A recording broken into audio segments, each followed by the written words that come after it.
What is going on, everybody? Welcome to episode 29 of Mets Weekly. Sorry for the little delay right there. I was being an idiot at my computer. That gave it some images for people. Okay. As per usual, we got a lot to talk about. Tonight is our season recap. The Mets have checked out, and so have all of us. I was planning to do this episode after 162 games, but there's just not really much to say besides wait till next year.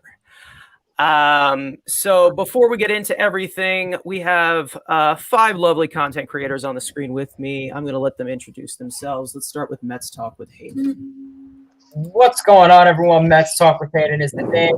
Raging is the game. It's not Brewers Talk with Hayden, but you know what? You root with your team till October, and then you focus on the offseason. But yeah, hope everyone's doing well. Mets Talk with Hayden is the name. Live streams, we're still pumping out live streams. I got a little bet today, so we're going to see how the Brewers do. Live streams over recaps, previews, news updates, all that great stuff. I want to thank Carson for hosting this week, obviously, and busy off season, really busy off season. So let's freaking go Mets. All right, Frank about sports. Yep, Frank about sports, giving the old school take, the old man take on everything going on in sports. Not concerned about what ifs, I'm concerned about what is. So a lot of stuff coming in the off season when all these crazy news stories come out. So definitely be on the lookout for that. Thank you for having me. All right, Tony Metro. What's up, guys? Tony Metro. Standard making my baseball videos, everything from predictions to, rumors and stuff like that. So heading into the off season, I'll be doing a lot more like predictions for the off season, trade ideas and free agent things for the Mets. But I'll be making a lot of playoff predictions and new fun videos like that as well. So check me out. All right, Elias from Big Apple Banter Media. What's going on, everyone? This is Elias from Brew Crew Banter. I'm officially rooting for the tank. So go Brewers. This team's a fucking joke. I hope they don't win a game this year. Everyone gets fired. We'll get to that in 1 second. I'd like to thank Marshall's, where I work, for booking me the nights so I could avoid this garbage. And also, sorry about the lack of content. Going to get on that. Excited for the offseason, though. Team can make some moves, and I'll make sure to get out some content for that. So, yeah, Big Apple Banter Media is a channel. Make sure to check me out there. Hope to see you there. All right, the famous Rhino himself, Andrew Acevedo. What's going on, guys? Andrew Acevedo back. Content maybe coming back sooner than we expected. Who knows? But obviously, off season is my armchair GM playground. Predictions, trades, all kind of stuff. And let's talk about the past before we get to go to the future. All right, so here's where we stand right now. The Mets are 73-79 with 10 games to go and are currently 8 games back in the NL East and 9.5 games out of the NL wild card. So this team is not mathematically eliminated, but the tightrope can snap pretty much less than 48 hours. And when it does snap, there will be a stream on this channel of me saying "Lol Mets" 100,000 times. A bet is a bet. It's 100,000.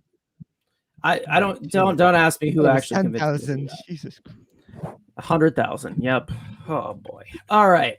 Pack some snacks. Anyways, No eating. let's in start between, off. dude. I don't know. Contemplate my life. Anyways, let's start off with this as a whole. Now, there's 2 ways that we can do this one. You can give a 3-word sentence and explain your reasoning, or you can give 3 different words and explain your reasoning for each one. So let's go around the table and summarize the Mets season in 3 words. It's like Thanksgiving, except tears and agony. Let's start with Elias. Can I break the rule and do 4 words? Is that okay? I prefer you didn't, but I don't think anyone's going to arrest you. I'll do 3. All right. My 3 words are fire everyone now. All right. Any like reasoning for anything? Yeah. This team, it's maybe one of the toughest years I've had to watch this team, just because, we've had worse years. Like 2018 was brutal, especially coming off to a hot start. We never had expectations like we had this year, getting legitimate superstar players like Norton here, eventually Baez. This team had legitimate expectations and were in first place in the before the All-Star break. Yeah, they weren't playing particularly well when you look at like run differentials and stuff like that, but this team had legitimate expectations. They were somewhat playing up to it in the win column and then just shit it away. So like this season is just like there's a reason why I've barely watched this team of recent. It's unwatchable at some points, and someone needs to be held accountable. So how do you do it? You don't fire the players, you fire the people in charge. Sandy, he's probably coming back, but Zach Scott, Luis Rojas, guys like that, they need to be held accountable. We need to just, you can't run it back. The definition of insanity is doing something again, expecting a different result. Rojas shit the bed last year, shit the bed this year. He needs to be gone. Zach Scott's the acting GM for a reason. He's gone. And then hopefully Sandy just takes a very minor role. So fire everyone now. That's your 2021 Mets season. All right, Tony, 3 words, the Mets season. These are not my 3 words, but I think all of you will recognize them. Don't believe, no, which were the famous words uttered by Pete Alonso when he was trying to get the Mets fans to get off their asses for playing like such crap. And he told us, don't believe, no, we got this. Well, I know one thing. You guys suck. You do this to us every year. You play below expectations. It doesn't matter who you put in the Mets uniform. It doesn't matter who you bring in to get the players in the uniform. It doesn't matter who owns the team. This year was an unmitigated disaster beyond even some of the Wilponian levels. I mean, this was terrible from every possible vantage point, whether it was the play on the field, the front office deal with Porter and with Scott. Everything has just been terrible, and I don't feel far removed from the Wilpons ownership right now. I feel as a Mets fan like I'm still the laughing stock among other baseball fans, and I am expecting huge changes next year. I am just irate about the 2020 New York Mets, 2021 New York Mets. But Tony, smile. You get to watch baseball. He also said that. Oh my God. Did he really? Yeah. You don't remember that? Oh my God. He said, don't believe. No, he said, so and also smile. You get to watch baseball. Yeah, Pete, this is baseball is a loose term. Baseball is a loose term to define what the Mets have done over the. Wait, Carson, you legitimately didn't know he said that? I know he said don't believe. No, I know he that. Also said smile because you get to watch baseball.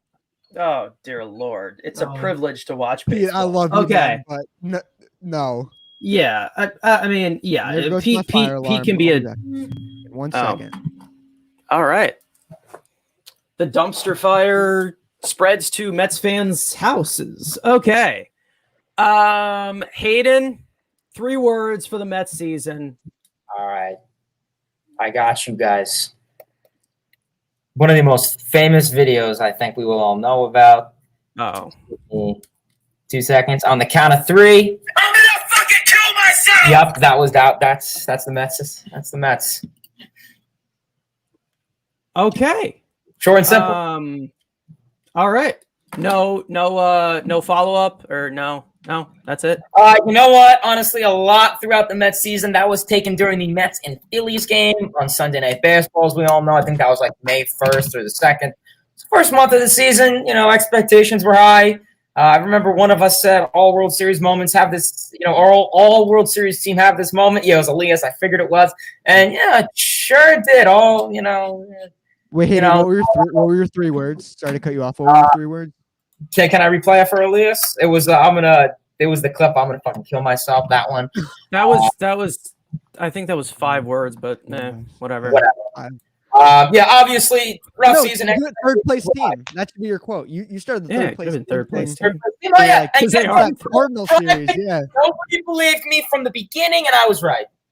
It was that one Cardinal game where remember that huge delay, and after Hayden was like, "This is a third place team," and we were like, quit being actually, the first game I texted Elias, yeah, season's over, and you're like, "What are you talking about, dude? It's the first game." I was like, with this managerial staff, how this team looked the first game, we're done, and I was right. Amen. Yeah, well, Just that like it. was when the season was over. All right, Frank, 3 words. Injuries, weather, Rojas. Those are the 3 things that really were the deciding factors in his Mets year. Had everybody not got hurt in the beginning, had all these games not been canceled and delayed, that you had all these doubleheaders because of rain, snow, wind, and everything in between. COVID. And then Rojas with his terrible managing and, more importantly, his terrible mindset. That's what I think is what hurt the Mets the most. It wasn't so much like all these bad decisions he made with the bullpen or with the pinch hitters, lefty-righty matchups. It was just his mentality of not being aggressive, always trying to bunt guys over, never stealing bases, not going first to third, not going first to home, second to home, not sending runners. Just having that mentality the entire season really rubbed off on everybody. And they just played like a team that was scared to win. They didn't push the envelope, didn't try to bunt for hits, didn't try to do different things. They were very stubborn, and they did the same thing the entire season, and it never changed. And they had the same exact results. So I think because of those 3 things, that was the main reason why this year was such a disappointment.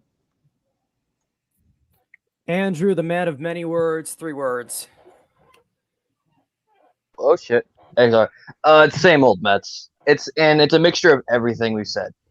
Usually it's April. We look good. We're in first place. We play good. Then May hits. This year we get a little longer. We get till about the All-Star break. Then they fall apart. Injuries. It's all the same things with the Mets. I'm talking strictly on the field, where they give you that false hope. But this is a really good team just to fall apart. Maybe in a month. It was in the second half, but just same old Mets. All right. Well, for me, it's just wasting all opportunities. That's what I got. This applies to so many things this season. But down the stretch, the Phillies and Braves basically gifted them this division, and they squandered the opportunity day after day after day. And even when they were pitching, in first place and those Phillies and Braves were under 500, the fact that kept they losing capitalized and losing. there and couldn't gain a big margin to where if they did fall apart, they still had some wiggle room. That's the other way they blew it too. I like Mark's here, what he just said. No game today, so we can't lose. Are you sure about that? Sure about that? Yeah, the Rojas's pitching this contract year extension gets announced tonight. Yeah, we'll lose that way. Yeah. Hey, listen, Andy Martino, we need to extend Rojas. Yeah. Yeah, manager of the year candidate through the first half of the year. Fucking idiot. Okay. The pitching this year was good for the most part, and it kept us in the games all season. That the Mets had so many 1-run losses, which could have been easily fixed by playing mediocre offense, and they couldn't do it. The table was set all year for them, and they continued to not take advantage. They failed. Fuck this team. All right. Well, Mets. Yeah, That's a good one. 13 minutes in, I'm just gonna say that. All right. Now let's get to some positives, because every team has some bright spots, right? I mean, yeah. So what was your favorite moment of the season? A moment that was just so perfect. Tony, favorite moment. I know you're very positive, so. Oh my God, this is like pulling teeth right now. This is like a funeral. Oh my God. I mean, it's probably just recency bias, but I'll say the Francisco Lindor 3-home run game, sticking it to the Yankees. That was obviously really fun. Seeing the guys on the Yankees dugout dancing, that was awesome in that shot. Yeah, that was really, really cool. Just the fact that Mets took 4 out of 6 from the Yankees overall was fun. There's probably 1 or 2 others I'm missing right now, but yeah, that would probably be mine off the top of my head. Okay. Hayden, favorite moment of the season. Well, I get excited over every small bit about the Mets that they do positively. It's probably a cross. I'm going to say Michael Conforto's clutch throw to James McCann to throw out, I want to say it was Inciarte at the plate. I want to say that. That was a good game. Pete Alonso's tying clutch home run against Aroldis Chapman was pretty excellent. That got us a nice comeback. Yeah, I'll probably go with those 2.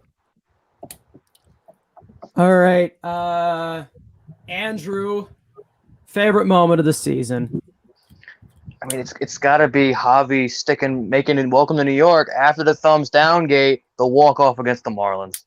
Everybody's hating on him. Everybody's booing him. And what does he do after the next game? Hits the walk-off homer. We thought it would jolt this team, but of course not. It doesn't. So that, or obviously, Gold Glove Brandon Nimmo's home run robbery. Pirates. It's a Pirates. Yeah, it was the Pirates. Reynolds. All right, Frank, what was your favorite moment of this season? A couple of them were stolen already, so I'll just pick another one. James McCann's really clutch home run against Charlie Morton, where the Mets looked dead. They had nothing going offensively, and then McCann hit a huge home run to help them win the game. So I'll go with that. Oh my God, what a troll! Okay, Elias, favorite moment of the season. This one's absurdly random, but it's the first one that came into my head.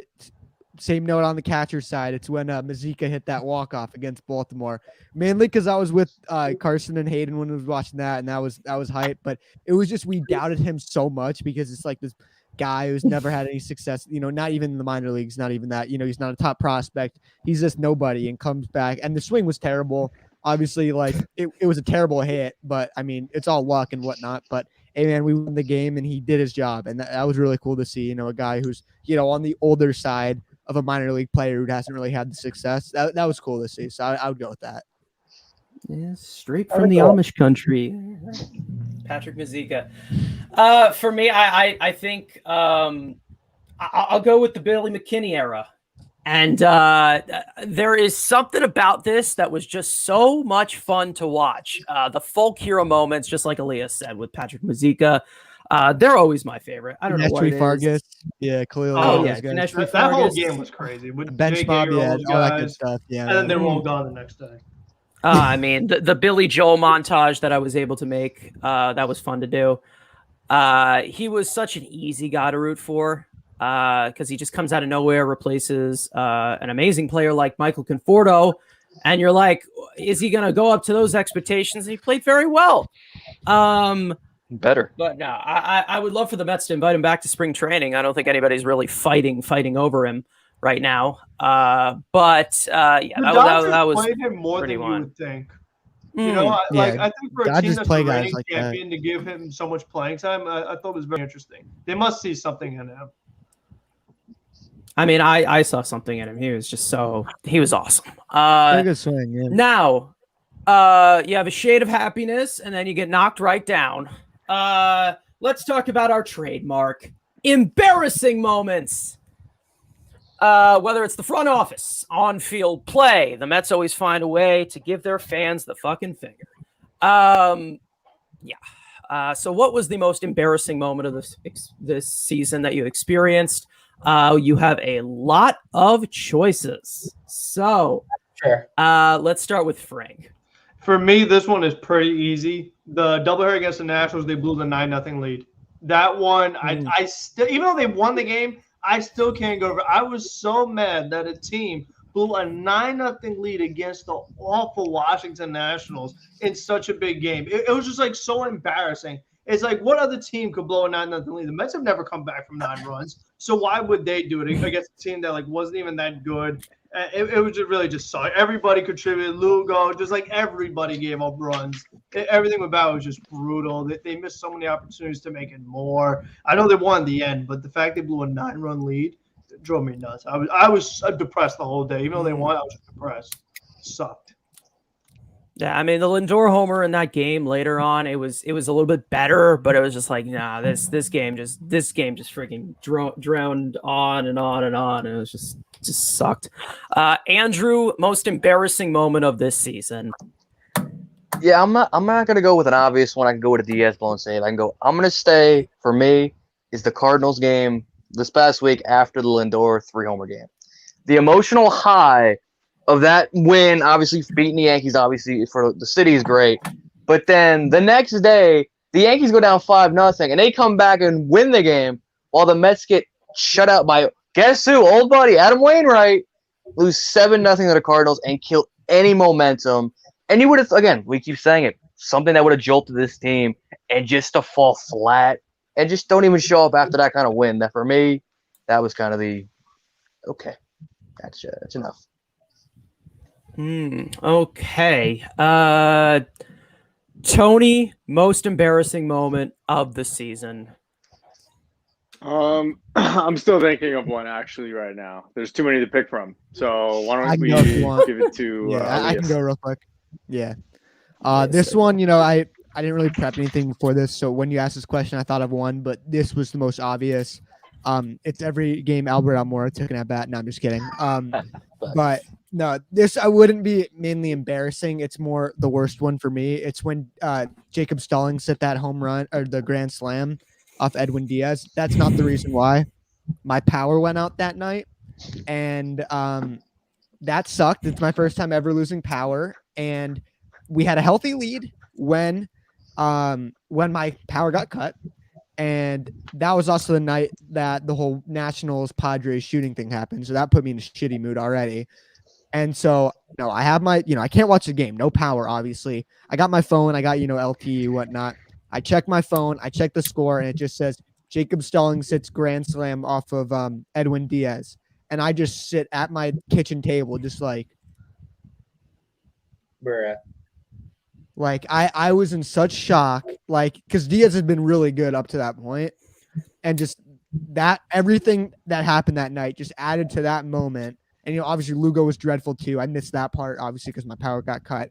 So losing power, the whole Nationals thing, and just blowing the game like that to Jacob Stallings. So he's not a scrub, but he's not a particularly great hitter off of your best closer. That was just terrible, man. Honorable mention though, when we got shut out by Trevor Rogers after DeGrom threw a gem, that's up there too. Man, Hayden, most embarrassing moment. Yeah, actually, Elias beat me to it. I was gonna say the Pirates and Diaz won. That was probably the worst rage I've ever had this season. I trashed my room, and I was live for that. So you made a good clip. We had 20 people in the chat observe me flip my desk and curse out everyone. So congratulations to you guys. But yeah, that was probably the worst one. I think it was blatantly obvious.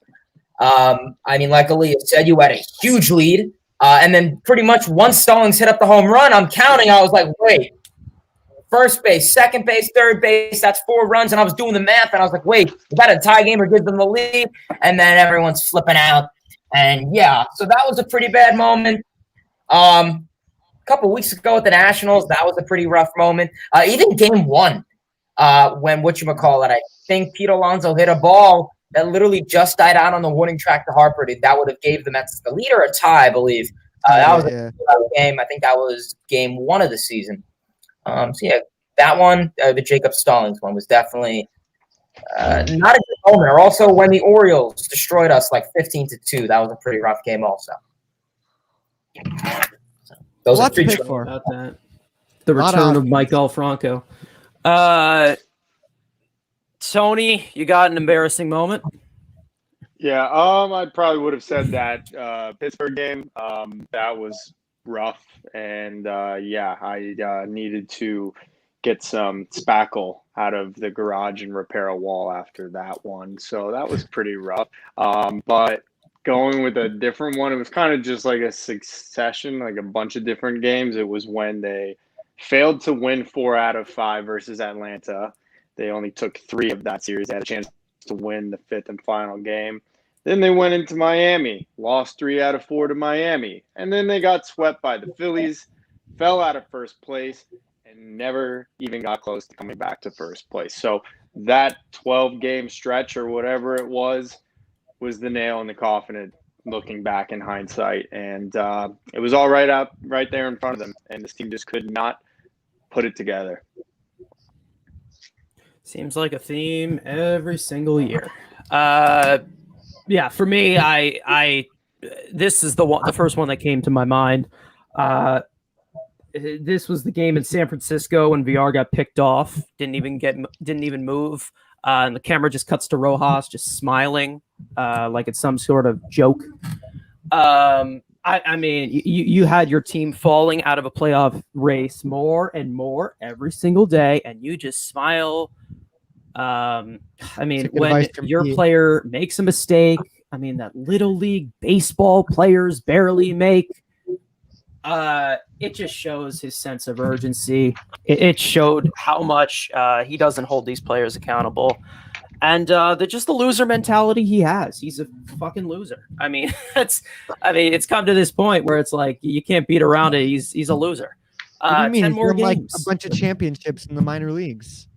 That's Yeah, impressive, right? 10 more games, guys. 10 more games with this robot. All right. 10 more losses. Oh, man. And speaking of robots, even though this guy's not a robot, but I mean, he's hurt our feelings. I don't know if his feelings are hurt. Jerry's Familia. He came up in 2012, and he built his name as an explosive reliever. He suffered multiple injuries along the way through after blowing 3 saves in the World Series and in the wild card game the next year. In 2018, the Mets dealt Familia to the Athletics for scraps, and it looked like the era was over. But then Brody Ball came in, brought him back for 3 years, 300 million. Could you imagine? 3 years, $30 million. Familia continued to have those similar struggles. He had injuries. I wouldn't be surprised if Brody gave him that contract. Yeah, to be honest. But this year has been good for a majority of the season. But then he started to come back to earth recently. It could possibly be the workload with everybody in the bullpen, but a decision has to be made. Should the Mets finally cut ties with Jerry's Familia? Is the era finally over? Do we have to say goodbye? Andrew, what are you doing with Jerry's Familia? Send him to the freaking moon. Again, there's so many better options on the free agent market that are going to be available in the wintertime. If you're bringing him back on like a nothing deal as like an extra guy, yeah. But if you're going to re-sign him to be a big part of your bullpen, no. There's so many better names out there on the free agent market. A couple of guys, if you're going to do that closer role, so you take out guys like Iglesias and Graveman. But there's still plenty of arms out there who are equal or even maybe better than Jerry's Familia on the market. It's just, how many more times is this guy going to get a second, third chance with the Mets? Like, he's had his time. He had a good 2015.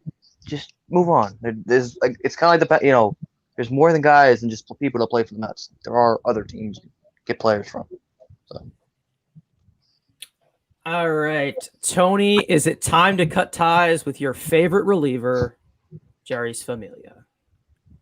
Well, my favorite reliever is Edwin Diaz. We all know that. But yeah, you can strap him to a rocket and send him to the moon, like Andrew said. I've seen enough out of Yuri's Familia. He was pretty solid in the first half. Not so great here in the second half. Reverted back to his old habits, walking guys, giving up home runs. I'm not interested in bringing him back in the least bit. There's plenty of other options to go after. It would be nice if the Mets, could develop a relief pitcher in the minor leagues other than Seth Lugo. But obviously they're incapable of doing that.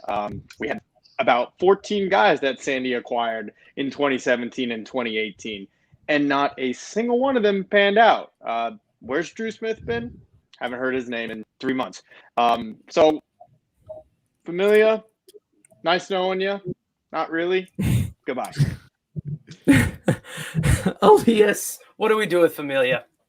Well, how do I top a response like that? But no, I'm going to let him go. And the thing is, it's not only his fault. Like I said before, the definition of insanity is doing the same thing over again, expecting a different result. And I think this is the year you finally got to let some of these familiar faces go. Familia is kind of part of this core that's done nothing. And there's another guy who we'll probably talk about in a little bit who likes to ground out to the second baseman and plays right field for the New York Mets, who I kind of feel the same way about. We love these guys for some reasons, but at some points, it's time to move on. And, I feel that way about Familia. He had a pretty okay year, better than his last 2 years, no doubt about it.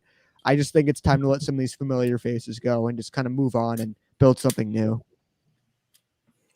All right, Hayden, where does Familia go? Well, you see, I got the perfect clip, and that clip is Familia, remember you're a Brody guy! Yeah, so obviously Familia is a Brody guy, and obviously we don't like Brody guys, and we kick them out pretty much for the most part. So that is what we are going to do. Pretty much, people wanted Familia off the team when he was at Oakland, and we're gonna go that confusing and sound completely arbitrary with this. So Familia is a guy that pretty much ruined the Mets' 2015 World Series chances. Game 1, gave up the tying solo home run. And millions of more other examples. I mean, during the offseason, I mean, pretty much people were comparing what's his face? Dellin Betances, Jeurys Familia. Dellin Betances, Jeurys Familia. And probably 2 months into the season, I thought that was so stupid that everyone was saying that. And honestly, now I could see why. For most of the early half of this season, he was pretty consistent. He had his stuff together. He was effective, no complaints. Then really the second half, the command wasn't there. And he just simply wasn't doing the job there. And honestly, I was tired of him being put in these situations where it should have been Loop or Lugo. We saw this all season with Rojas, where Lugo and Loop would go in and face one batter with 2 outs, get out of it, and then they throw in Familia or whatever fuckface they had, give up the time home run just like they did in the Yankees game. So Familia's a guy, he bursts and breaks our hearts. Mets have had him since 2015. Awesome. Goodbye. Go back. Completely forgot Dellin Betances existed. Yeah, Thanks I for mean, bringing it up, Hayden. if you want to bring up Dellin Betances, maybe give him a few rounds, see what you need to do. Yeah, Familia's great memories, but well, not great memories, interesting memories, but goodbye. Frank, what do we do with Jeurys Familia? Is it over? I believe it is over. I think that, in 2015, obviously, like I was the game 1, but also the game 5 with Matt Harvey. Harvey comes out, Familia comes in, Mets done. 2016, Noah pitches the game of his life. Familia blows it to Connor freaking Gillespie. So that was bad enough as it is. Then he comes in this year, has good moments in the first half, but then the second half, he had bad moments, but he also had good moments again. So what concerns about Familia is that he still does not have the control or command to be in this bullpen. I think that you can't have Familia, Castro, and Diaz on this bullpen, all 3 guys. You just don't know what command you're getting. You're either getting going to walk everybody or going to get some strikeouts. I just don't think you have that many guys, because if you bring Familia with runners on base, it's just you're playing with fire, in my opinion. And then the long ball, it could strike at any moment. When you least expect it, when you least want it, that's when Familia is going to give up a home run. You have a game against the Marlins. Javi Baez is carrying the team. You're in the game. They're both Familia, Josh Chisholm, 2 outs. Oh, game over. It just happens out of nowhere. And just he shows that, I feel like in a playoff game, he would do it again, where Familia is doing pretty good or whatever. All of a sudden, game 3 of the NLDS, boom, home run, Mets lose the playoff game. So I just think since he still has that in him, I can't trust him. I can't bring him back because, like Andrew said, if I want him to be a big part of the bullpen, I can't trust him in a big spot. I just don't know what Familia I'm going to get. So if you bring him back on league mid on a minor league deal, maybe. But other than that, I when I see him, I get pain. You know what I mean? I just have flashbacks to 2015, flashbacks to 2016, and just all the games he's blown that I just can't really look at him anymore. He just makes me sad. He just makes me sad. That you can say that about a lot of things in this organization. I mean, I don't think they should cut ties with him. I think they should take the tie, they should shred it, run it over a car, and light it on fire. Now, I've been quoted many times saying that this is the best Familia we have seen, and that continues to be true. I'll tell you right now. But there are so many young arms that the Mets need to get a chance to. And I think it's important to have depth, but it's young depth. I need that young depth. Are we going to see your boy next year? The big fella? No, still not yet? He's been hurt way too much. Yeah. Franklin Kilome. Yenzi Diaz. Yeah. Yenzi Diaz, Franklin Kilome. I mean, give somebody a chance besides Familia. Another guy in Akil AAA right now, Bostic. Josh Walker. Is that his name? Akil Bostic? Yeah, why not? Josh Walker. That dude. We just came in to kind of fill in for some injuries. Okay. Yeah. Josh Walker has been looking very good in AAA all year. Steven Nagosic had a few good outings for us until he got hurt. Drew Smith, of course, I'm waiting for him to come back. All of these guys have shown promise before and could easily replace Familia. And Familia has great stuff. He always has. And I think it's probably the best right now, thanks to Hefner. But there's nothing special that can not be replaced. It's time to get some new faces in here. And I loved Frank's point about not having too many, walk. I think that was Frank's point about you can't have three guys who are notorious for walking everybody. You can risk it. It's a risk because, you're going to get the walks, but you're also going to get nasty stuff and strikeouts. And, I think would rather have Castro or Familia. It's not even the walks. It's just like the random pitch that's nowhere close and it's a hit batsman or a wild pitch that moves the runner over. Like, even if you don't walk the guy or get the guy out, the fact that you still move the runner over, you just put yourself in such a bad spot in that inning. Yeah, I mean, what I've seen from Familia this year is just like he starts off great with getting those first 2 outs, but it seems like he was like throwing 99 miles an hour to start off those 2 outs, and then he just ran out of gas and then just dies. So it's like I don't know. I think it's time. He had great moments. He had a lot of terrible moments, but he's Jerry's Familia. Just another Mets reliever that we can just sigh on. Give him a 1-day contract. He can retire a Met. Let's do that. Yeah, sure. Why not? I mean, he's 31 years old. I doubt he's going to retire now. Yeah, I know. But he'll get paid by somebody. It's just like, if it's he'll go to Tampa and become the next Nick Anderson. Or he'll be Colin McHugh. Colin McHugh, exactly. Yeah. Yep. All right. Well, we answered these questions in our first half recap, but we were in first place at that time. So there's probably a lot that has changed throughout this year. Who is a player who has played to your expectations all season or for a majority of the season? Some consistency. Try to find one. Let's start with Andrew. Yeah, this is the question. You got like 2 answers. One's hurt. One's always been hurt. That's Brandon Nimmo. He's been the only guy. When he has played, he's done what I expected preseason. He's hitting, got a lot more aggressive, going to get on base, improved defensively. Sorry about that if you heard that. Improved defensively, and you see when he's not in the lineup, this is a completely different team than when he is in the lineup. So again, high batting average. You got to love the good 300 batting average. He gets on base. Obviously, you're not going to get a lot of power and RBIs from him, but it's not his job. Gets on base. He is not a power hitter, but it's always Nimmo's Nimmo, and we can progressively, if he can stay healthy, he can be a top 5 center fielder in the game. Just can't stay healthy. Make him the DH. I mean, I would say he's already the best center fielder in the game, but well, I mean, as you said, improving defensively. If my computer can load, 86th percentile in OAA. Yeah, with a bad outfielder jump. Amazing. Yeah, bad outfielder. Who happens to barely have to move. I think it's just because of the. Yeah, it's just because he's playing back. Yeah, obviously. Frank, who played to your expectations? Pete Alonso, and that's about it. Everyone else sucked. It's simple as that. I mean, we expected more out of a lot of these guys, particularly on the offensive side of the ball. Pete's the only guy that was anywhere close to what he does on a yearly basis. Everybody else was a big-time disappointment, other than Nimmo, who was hurt, like Andrew said. But everyone else sucked.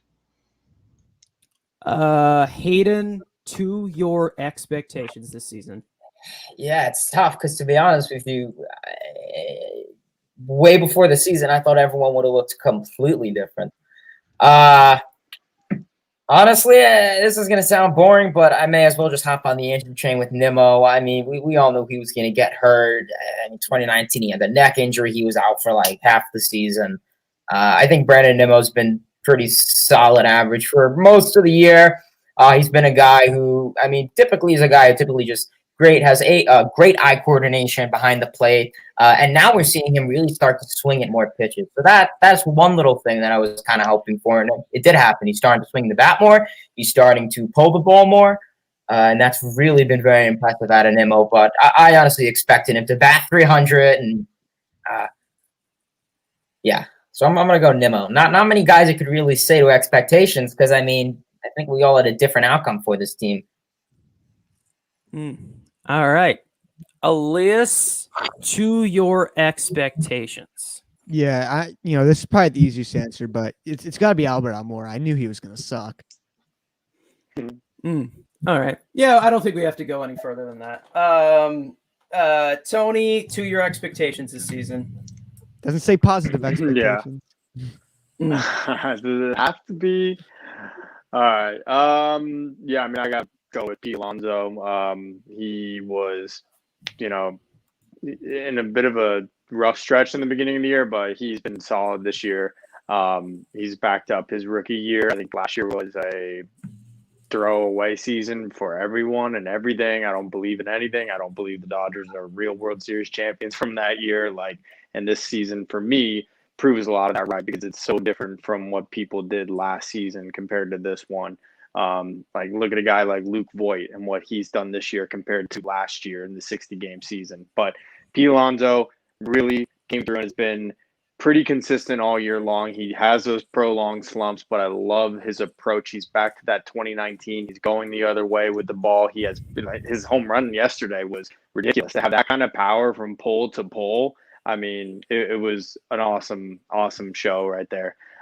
So really, really pleased with Pete's season. He'll end up with 38 maybe, which is what I predicted. Like that. All right. I could go with my obvious choice of the guy I knew was going to suck, but I just won't claim my obvious geniusness, and I'll go with Tyler McGill. Before anyone knew this guy's name, I was so high on this guy because I saw so much through the minor leagues with him, and then also a few of the outings, and a guy I just wanted to see pitch in spring training. Didn't get as many spots, but I was high on this guy to be a big rotation piece in the future. He's had his rough outings, but for the most part, he has dealt with them in a very un-rookie-like manner. The way this guy composes himself and carries himself is exemplary, and this kid has a potential to be an ace. And I've said that before. And in his rookie year, the dominance of his pitches are very similar to that guy who wears 48. So I'm not guaranteeing anything, but Tyler McGill has a chance to be something really special. I'm really looking forward to see what he can do next. All right. Now let's talk about the many options which are below your expectations. There are so many to choose from that we could probably do an entire stream. I must have missed something. He flipped to his notebook with just nothing but answer. Okay. Yeah. All right. Yeah. So, Comedy. 2 pages Comedy. worth. Okay. Yeah. It's either the notebook, the whiteboard, Hey, look, All I got my whiteboard in here. Nice. Hey. To pick from the 52 card deck, Frank, below your expectations this season. Oh, Who you got? There's so many choices. I could take the obvious one, so I'm not going to. I'll save for everyone else. I'll take Dominic Smith. I think Dom is an interesting one because he had a really good year in 2019. And then he followed that up right away with the 2020 season. And you could say, like Tony was saying, you could kind of throw the 2020 season away for a lot of players. But the fact that Dom built off of 2019 is kind of a continuation. I was thinking that, maybe the Mets finally got something, a good offensive player, because we know that when he came up, he struggled hitting the ball, overweight, sleep apnea, different things. That's now he got all these things corrected. Now maybe Dom Smith is going to be a good hitter.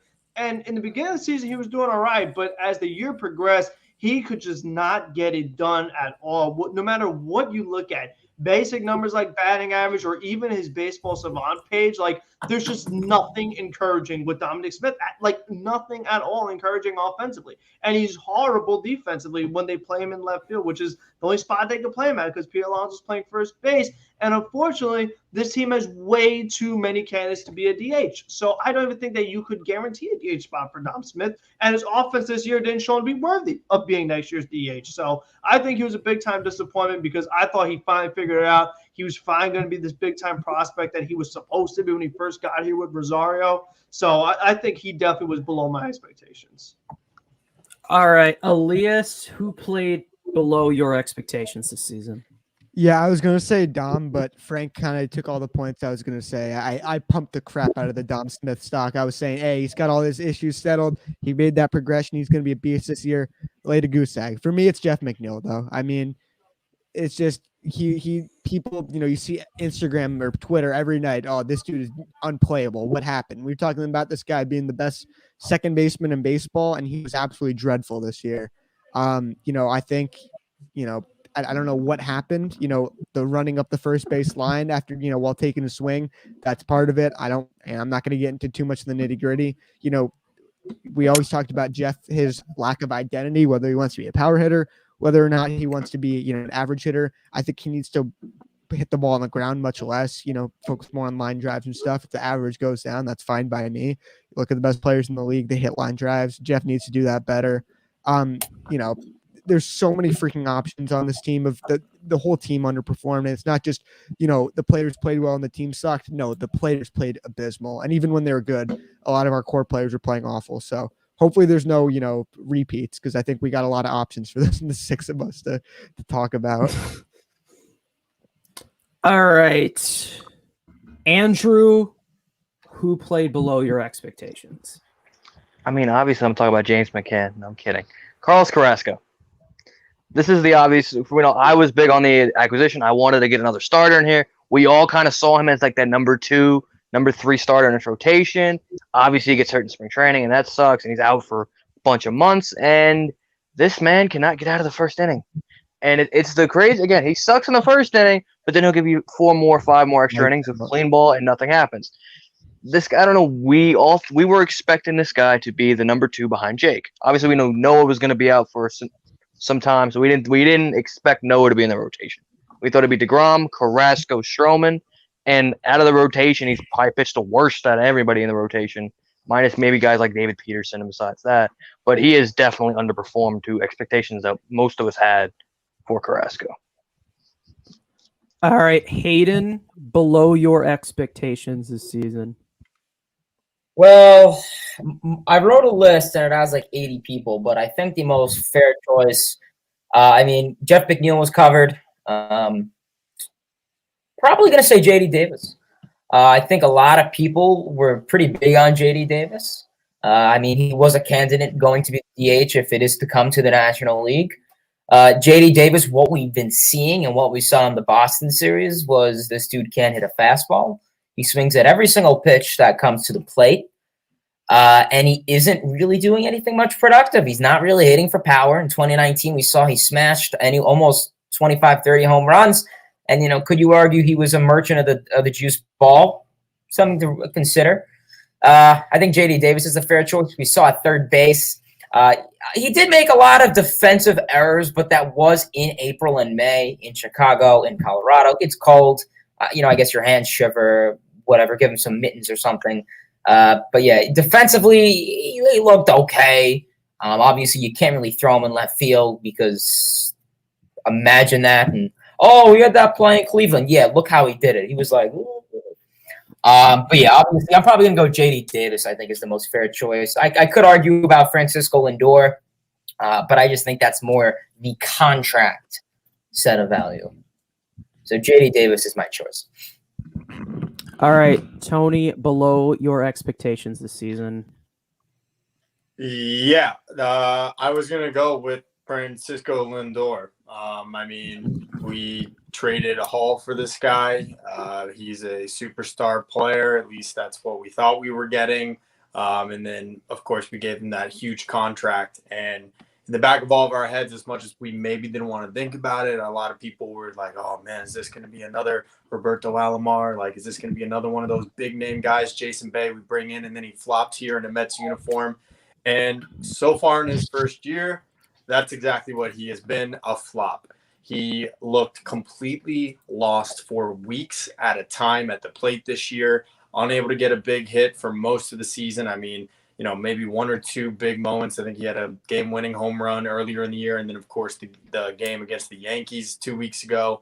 But overall, Lindor did not play to my expectations. I wasn't asking for 30 home runs, but I expected a close to 300 average. I expected a high OBP and a guy that, you know, could hit 40 doubles and drive in 90 RBIs and, you know, really put the Mets on the map, take the pressure off Pete Alonso, and deliver us to the playoffs. And maybe not fair to put all that on Lindor's shoulders, but you can't look at his stat line this year and not be overwhelmingly disappointed.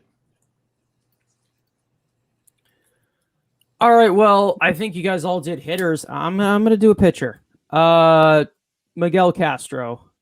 And this isn't like one of those below the bar situations, but he just couldn't find a way to string together a consistent pattern where he was actually able to like get the ball over the plate. Now he has taken a good amount of steps forward this year, and I believe in this guy to be a big time reliever in the future for us. You know. Maybe some people on the screen don't agree with that, but you know, coming into this season, his control looks so much better. He added a changeup to his mix, but when he started to have these moments where he just couldn't get the ball over the plate, he got into a lot of trouble. And Miguel Castro has some electric stuff, but he has to find that median of consistency, and then he can dominate with that sinker slider changeup mix. But I expected him to take bigger steps forward than he did, but he did take a step forward, still below my expectations. Here is our final bar here of above expectations. Andrew had to go do something. I believe he had to go eat or something. Which is something that I'm thinking about doing in the next hour. But yeah, let's talk about above your expectations. I'll start with Hayden. Who do you got? Yeah, well, a lot of the Mets offense wasn't really above. I'm going to go with a pretty fair choice as Aaron Loup. Obviously, we acquired Aaron Loup. We didn't really think much crazy about it. We just figured, hey, we lost Wilson. We may as well get a nice lefty. He's from Tampa Bay, and I believe San Diego prior to that, and Toronto. You know, San Diego, Tampa Bay, they have some good pitching staffs. They're good trainers, and we'll see what we can get. To have a sub 100%, exactly 1 ERA. His whip is probably like .50 at this rate. To have what he had this season. We put this dude in so many jams, bases loaded, 3-0 count, nobody out. He gets out of it, no damage. It is crazy. What this dude has, his weapons, his sinker, the cutter, it is awesome. Yeah, boo-hoo, the velocity isn't there, but he limits barrels. The strikeout rate is going up. The only unfortunate thing is Rojas, didn't really give him much chances to pitch. He's only had like 50 innings to pitch this season because he was thrown in these jams to get one out. And then, he was taken out for some other numbnut. So kind of sucks that Rojas kind of didn't really use him as much. Would his numbers look like this if he used them more? I don't know. But he was elite. I really liked what I've seen in there in Loop. And I think someone asked in the chat, like, do you extend him? 100%. I hope to see this dude in a Mets uniform next season. Continuing to do what he is. All right, Elias, above your expectations this season. If you guys watched my preseason content, you knew I wasn't too big of a fan of Jonathan VR, and he completely shattered my expectations. I didn't expect him to. I'm guessing I took Frank's response, but no, I was hoping you picked somebody else. Hey man, VR is not my answer, but for you specifically, I was hoping you picked somebody else. Oh, Javier Baez. I thought about it, but considering he didn't play the whole year, he definitely they both surprised me. And they're similar players, but they both really shocked me. I thought DR's defense wasn't too great. I thought, a lot of strikeouts. He looked awful in Miami, get those couple games against the Mets. I didn't expect him to play every day. It's a shame he had to, but hey, man, he played really well, and I hope to see him back in the Met uniform next year. Same thing goes for Javier Baez. He played from me calling him the most overrated player in baseball to me really hoping we can sign him back next offseason. So I guess 2 responses because Frank wanted it. But, the players who exceeded expectations are definitely endangered. There's not many more options to pick from, if we're being honest. All right. Tony, who played above your expectations this season? This is tough. Like I said. I'll say Marcus Stroman. A lot of people were big believers in Stroman, and I really had a bad taste in my mouth after he declined to play last season. It's ancient history now, but I felt it was a business move so that he didn't take a year of eligibility. And whatever, putting that aside, I just always thought of him more as like a number 3. I never really thought he could be like, a number 2 to Jacob deGrom in this rotation, but he was sensational all year. Maybe not dominant per se, but he went out, made 32 starts, and for the most part, always pitched well enough to keep the team in the game, except for on a few occasions. So really was pleased with Stroman, and he pitched better than I expected him to this year. And big decision for the Mets if they are going to bring him back next season. Please. I think everyone's gone. This one was Frank about what? Oh shit. Above your expectations. Yeah. Loop is the guy, but I'll pick someone else just to give it the variety. Joey Lucchesi. In that last little stretch he had before he got injured, he was pitching great. Ever since James McCann made the suggestion that he was tipping pitches, Lucchesi was lights out. It really sucks that he got hurt during that time period, and Rojas didn't push him enough. I feel like he could have gone deeper into games. Lucchesi wanted to pitch a little more. And it just sucks that he had to have Tommy John, so he's going to be out for a while, and we don't know what he's going to look like when he comes back. But I feel like that little stretch of games, those 3 starts, 4 starts, whatever it was, I really liked what I saw from Lucchesi, and I hope that that's the guy he is when he eventually comes back.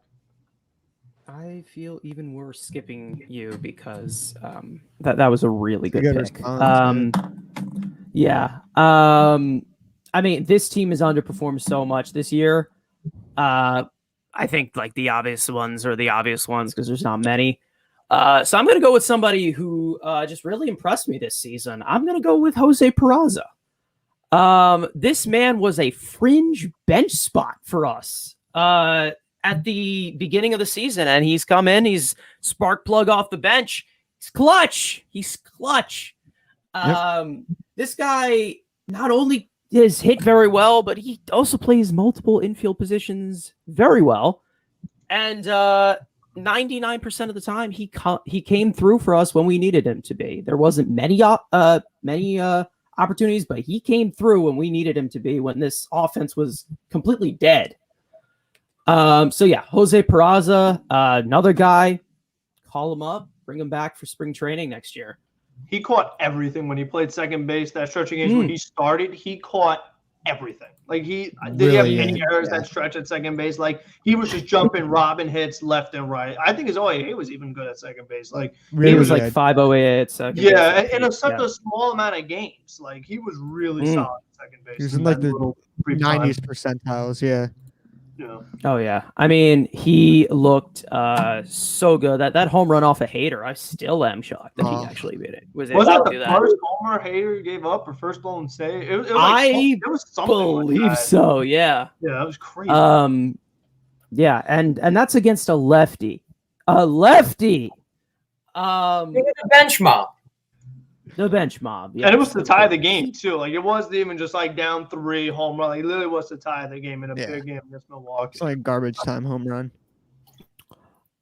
Oh, right. So now the Mets made a lot of moves last offseason and really focused on quality depth. which kind of ran out at the end, but they tried for the first time in forever to get quality depth. Thank you for effort. So, yeah, who was the best / a great move from last year's offseason? Maybe somebody who impact this year or someone who's next year or whatever. Let's go to Elias. It doesn't look good right now, but I think Lindor is going to pan out. You saw this happen with Carlos Beltran, had a tough first year in New York, and then became, one of our best players of all, in our franchise history. Even became our manager. Now, obviously, that didn't end well. Undefeated. And, you know me. Once Lindor's done, you got to bring him back as a coach. I guess that's my new saying now on this show. But yeah, I think Lindor's going to be fine. Honestly, it's a tough, first year. He showed flashes. His glove is freaking incredible. I hope to see him up there for the Gold Glove. Hopefully, he can win it as well. I haven't really looked into other guys, the OAA leaderboards and whatnot. But I think Lindor's going to pan out. It's going to be a really good move for us, and I don't think we're going to regret it whatsoever. All right, so Elias is hopping on the resurgence bandwagon of Francisco Pumping the Lindor stuff. All right. Baby. Oh, yeah. Invest now. All right. Best move, a great move. Hayden, what do you got? I'm going to go boring again, and I'm going to say Aaron Loop once again. Why not? Frank. Briefly, just to say it over again quickly, he's gotten out of us so many jams. Strikeouts are going up, limiting barrels, swing and miss rates going up. Like I said, if Rojas kept him out there for more innings pitched, he probably would have better numbers.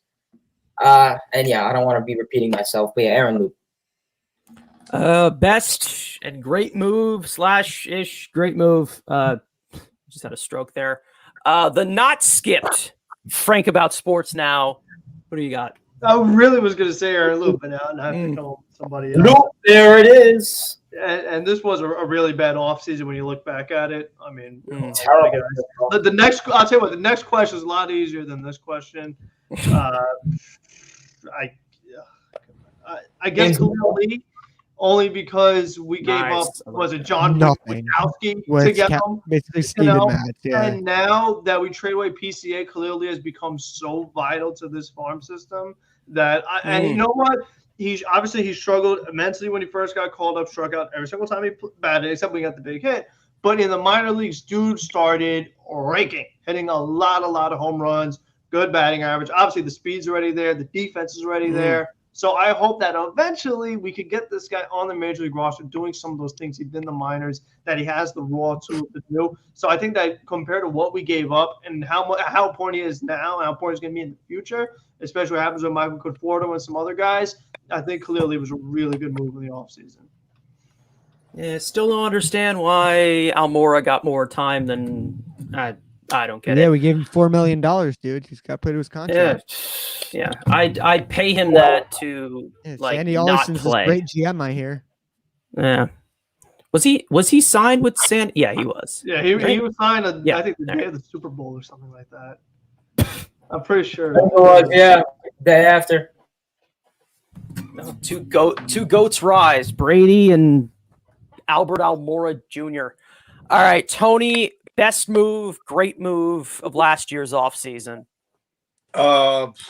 This is like picking your favorite STD. There's really no good choice. They're all ugly and terrible. You have to try to explain it to your significant other in a very delicate way. But this, I can't even pick one, honestly. Like, if we're just looking at like this season in a vacuum, obviously it's Aaron Loop. He's been the best. But he's gone after this year, so like it's not like a long-term move. I mean, unless we re-sign him, but like just in the scope of that last offseason, Khalil Lee will be nice to have in our system. We'll see if he can be anything like Frank said. But if you go down the list, and I know we're going to cover it, but everyone else that we brought in has been a just total dud. I mean, it's been just misstep after misstep on all the free agents and trades that they made this offseason. So I'm going to bow out. I'm not even going to give anybody any credit. All right, that whole STD thing, it seems like maybe Tony was like familiar Throw with that that on his topic, shirt. which kind of got me a little bit. He was getting very specific with that, so I was like, no, okay. Hey, Uh, that's another shirt idea. We can get Yeah. send insert player, make him a Mhm. coach, and 2021 offseason equals STDs. Add it to Kevin the Pillar list. equals herpes. Jesus Christ. Add it to the list. Um, Oh, what are we doing? Thanks I think a lot, everybody's Matt. gone, right? Yeah. No one's gone. All right. Thanks, Matt. I'm going with Joey Lucchese. I know he got Tommy John surgery, and he'll probably not see him for a while. But he started to take a big step as a bulk guy this year after a few rough starts. Like the funky wind-up. Love the churb. It's so friggin' nasty. And I think he has a lot of potential to be a big piece in that bullpen, replacing some of the older arms like Familia. Tony, you wanted to add something? No, I'm sorry. Go ahead. You just, After you. are you? Oh, you were doing a. I thought you were doing like a He Hansel was Robles to the sky. yes, floating up at the sky. Yeah. Yeah. But yeah, that's it. Joey Lucchese, what did you want to say, Tony? Sorry. I can't even believe I can't think of his name right now. What the hell? The reliever from the Blue Jays that's pitched for us a ton this year. Brad Ham. Jacob Barnes. Reed Foley. Yanzi Diaz. Yanzi Diaz. Yanzi. Yeah. If I had to pick someone that Nice stuff. Yeah. has like a future outlook with this team, obviously he's got a lot of years of control. I mean, this guy pitched pretty well. Like he's got a bullpen spot for me next year. I mean, the bottom of the barrel, but he was serviceable, and they threw him in all kinds of different situations. So I like Yanzi Diaz. How's that? All right. I like that pick. All right. The worst move, the bad move. I think we've all hinted on this for the last. So who was a complete dud this offseason? There's tons to choose from. A lot of negativity today. Frank, who was a dud? There's a lot to choose from, but I'll go with Albert Almora only because he actually did not do a single thing that helped this team win any games. He might make a couple nice catches. Taiwan Walker game. Actually, no, he dropped down because he ran to the wall, but he claims he caught it. But other than a couple nice catches, he literally did not do a single thing to help. At least Kevin Pillar had some good moments. At least James McCann had some good moments. Albert Almora did not do one thing, not one thing to help this team win a game.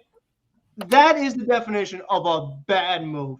And the fact that he blocked up time for other guys, like you mentioned, Khalil Lee and others, it was just a joke the whole year.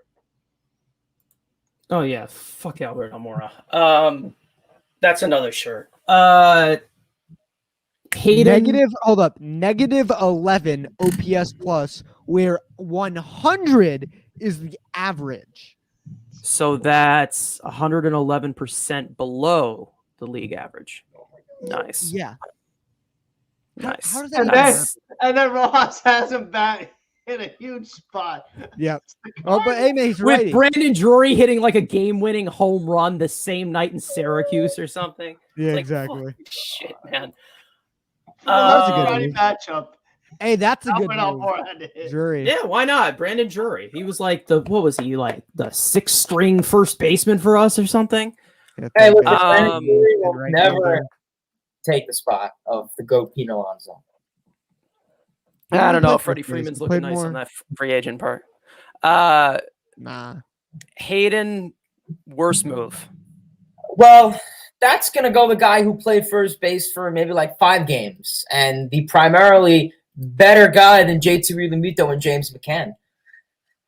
What a year for James McCann it's been. During the offseason, I pretty much said, I didn't really know what to think of McCann. We had a nice, small, adequate sample size from Chicago, but he was a backup catcher for Grandal. We kept that in mind. He's an alternate catcher. We heard that he was trying to develop to be a better framer. His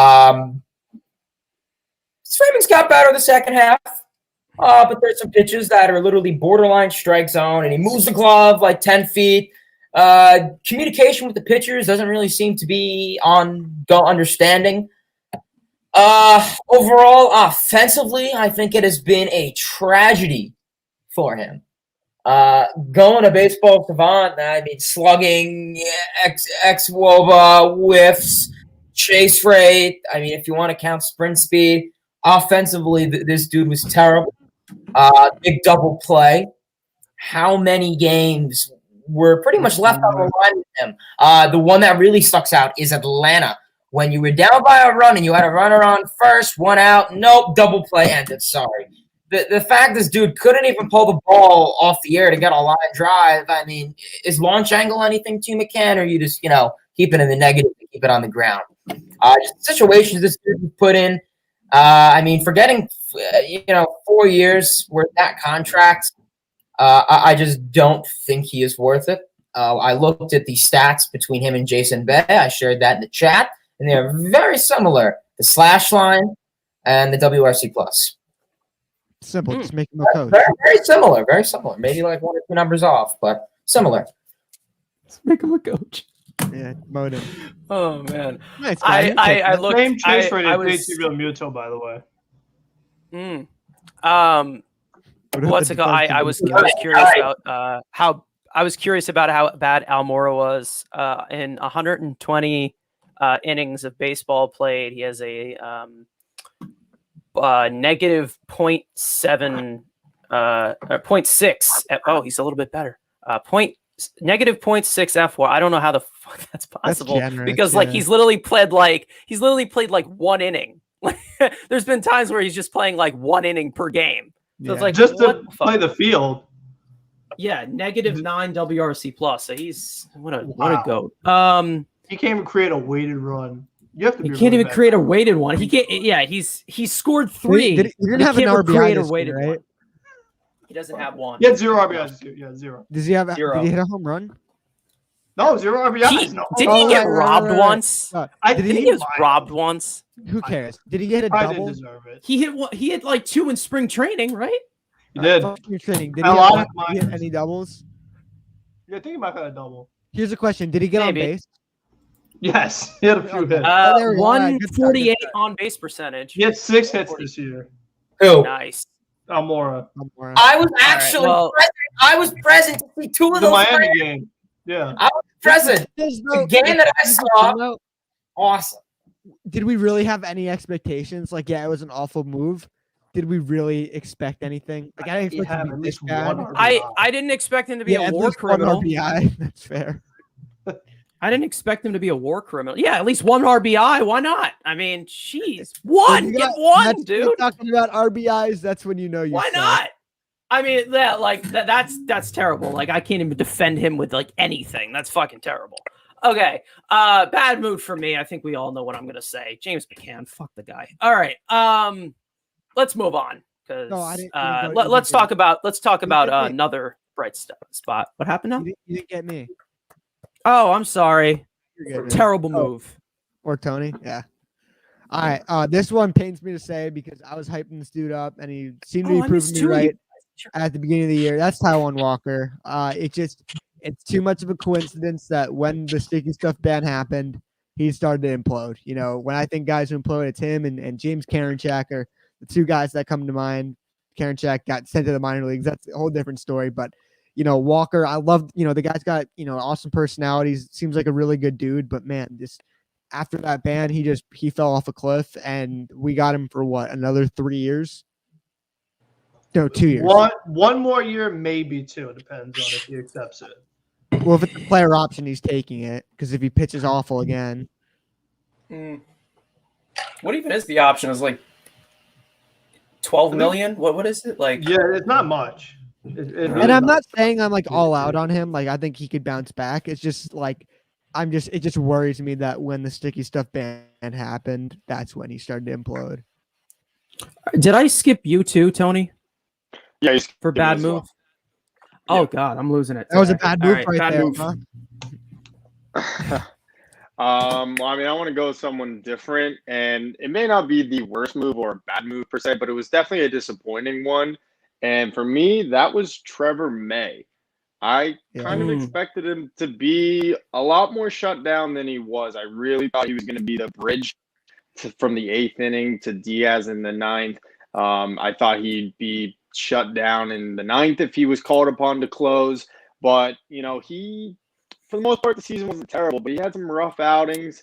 He was in the middle of a couple of games that they blew pretty big leads. And, he's going to be back next year. I think he has a 2-year deal with the team. So, I'm hoping he gets back to his Minnesota Twin days, because I just was expecting a lot more out of Trevor May than what we got. And not to say he was terrible, but it was definitely below my expectations. The easy one is to say McCann, or to say the other ones that you guys mentioned. But, there were a lot of times where I was like, all right, we got May coming in, let's go. And he had control issues, served up a lot of home runs.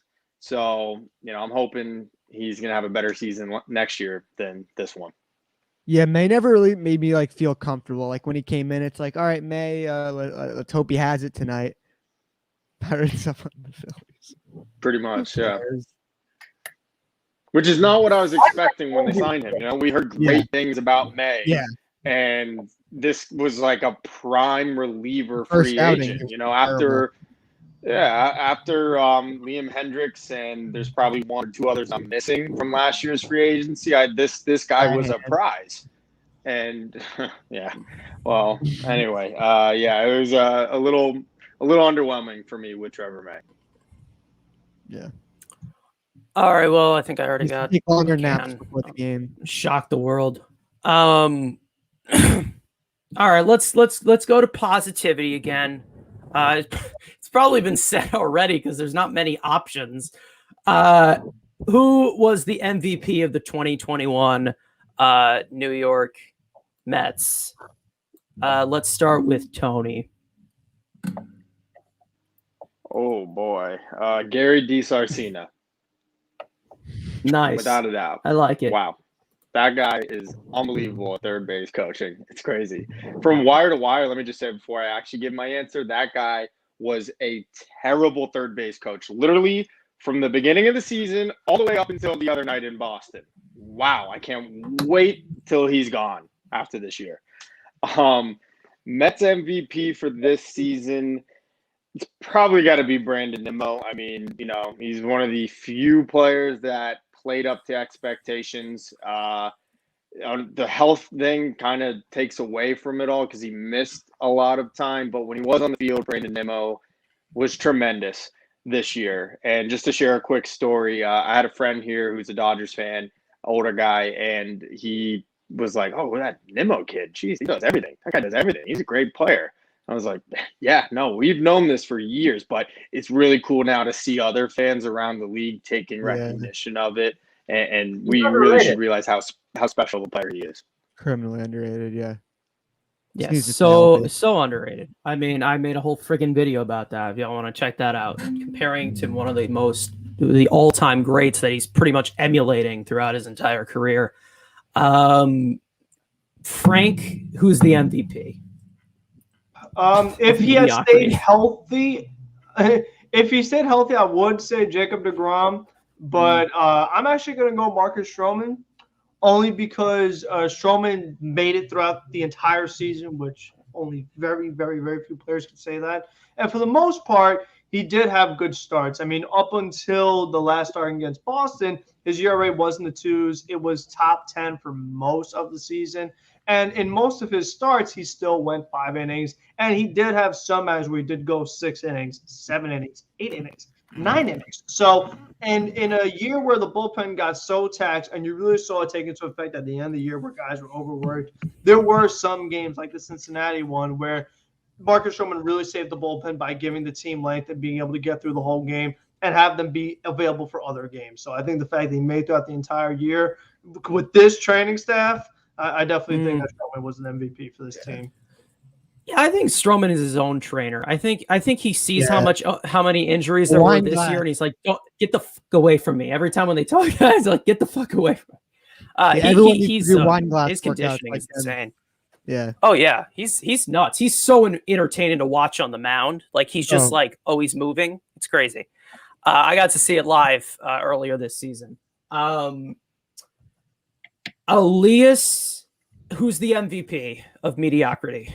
Yeah, for me, it's got to be Scott Boras because if he wasn't so hesitant about his clients signing, long-term deals, Michael Conforto would be here for like 8 years and we'd be stuck with him. No, I'm just kidding.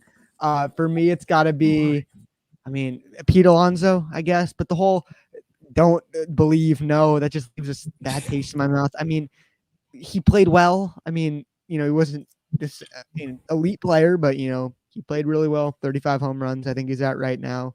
Hopefully he can hit more. It's, pad his stats.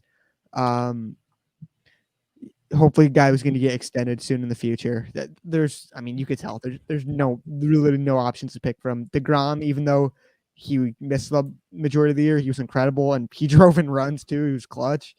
Anthony Banda, how could you forget? Akeem Bostic, absolute studs we had going out there. Jared Eichhoff, monster. All right. Hayden, MVP. Well, MVP is clearly MVP Alonso. Alonso was pretty much the only guy that really put up solid offensive numbers, and he's not done yet. 35 home runs, 89 RBIs, 260 average, 341 on base percentage, 517 slugging, and an 859 OPS. Pretty solid starts. In terms of his defense, it's gotten better. Oh, boo-hoo, he's 40th percentile of OAA. Whatever, cry me a river. He's gotten better, though, defensively. You saw he made a couple nice web gems and a couple nice grabs. The one in the Boston series, last Boston, when he got the ball at least 20 feet off the bag and sprinted over to first base, dove. And I think it was Dahlbeck he got out. That was a good one. Also in the Chicago when he got out Hayward, I think it was. Similar thing. His defense is getting better. In terms of his offense, he's really – he's taking every pitch like he's going to do something effective with it. He's chilled out with, the strikeouts. The walks are going up, something we haven't really seen a whole lot of him. I think his strikeout and walk ratio is, favoriting the walks a little bit more. He's hitting for more power. In the second half, he really improved. In the first half, he was really just hitting for power to the left side. And now he's really hitting to power for the right side. Home runs. We saw the one at Fenway was something really good. He's going the opposite way more. 3 stolen bases. That's just elite overall. How can we not admit that? The dude hits for power. He's been clutch a couple times this season. I'd say a solid 5 or 6 times he's been clutch. And this is a guy that I think the Mets are really going to have to consider locking up. Obviously, you have to look at it like this. Alonso didn't have anyone else to carry him. Yeah, Alonso's trash. I know. Well, who else do you want me to say? Michael Conforto. Oh man. Who else do you want to say? Nimmo? I thought this was Andrew's burner, and then as for like everybody was talking about, like with the it's like don't believe, just know, or what was it? It's like don't believe, no. What about Brandon Nimmo? Brandon Nimmo. No. And I'll just smile because you get to watch baseball. Yeah, here's the thing about that. Something. Brandon Nimmo said he believes in miracles, and he compared it to the movie with Hobbs. What was that movie with the New York Knights? And they came back. That is Andrew's friend. I'm gonna bet money. What is that? He's a Snow White from Wyoming. What do you expect? Yeah. He compared himself to Hobbs, whatever the hell his name was. But with Pete, Obviously he's new more PR outspoken than department. Nimmo. I think that's fair to say. Yeah, Pete's like more outspoken. Obviously, he's more of like the leader on this team. And like I've said it over and over and over again, he's a goofball. He's kind of an idiot, but he's our idiot and goofball. Like that's kind of how it is. Sometimes when he talks, I'm like, all right, yeah, it's like that's weekly. Yeah, we could try that. But pricey, like, dude. Jeez. It's just like sometimes when he talks, you're like, all right, Pete, up, Pete. going to clubhouse, going to I'm the best power hitter in baseball. Yeah, it's enough, Pete. That's enough. All right, it's enough. For me, the MVP is Aaron Loop. The man's a badass. All right. Look, I there like it is. he's not only been our best reliever, he's been one of the best relievers in baseball this year.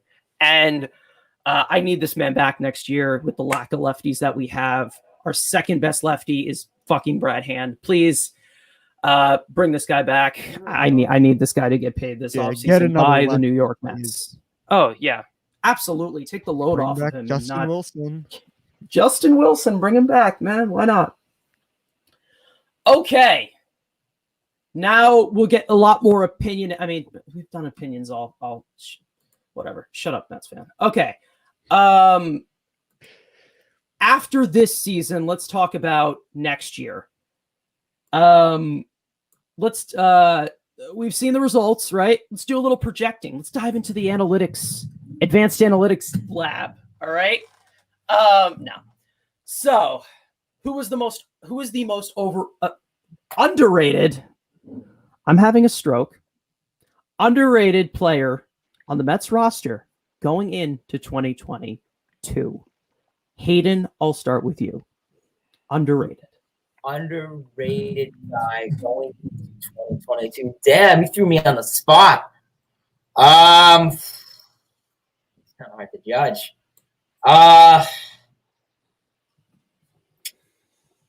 You mind coming back to me on that? I need more time to think. I got you. Yeah, All I right. get it, dude. Underrated. All right. Elias, underrated going into next year. Yeah, I know we talked about him being pretty disappointing this year, but I think he can bounce back, and that's Carlos Carrasco. I think that injury really affected him, having that much time off. He showed flashes, like I said. Awful start, obviously, giving up that home run in his, first outing with the Mets, but I think this guy could really rebound and kind of be that number 3 starter for this team. He was incredible in 2020. He's been a really good pitcher for a long time. You worry about his age. He's definitely, up in the years and whatnot, the wrong side of 30 for sure.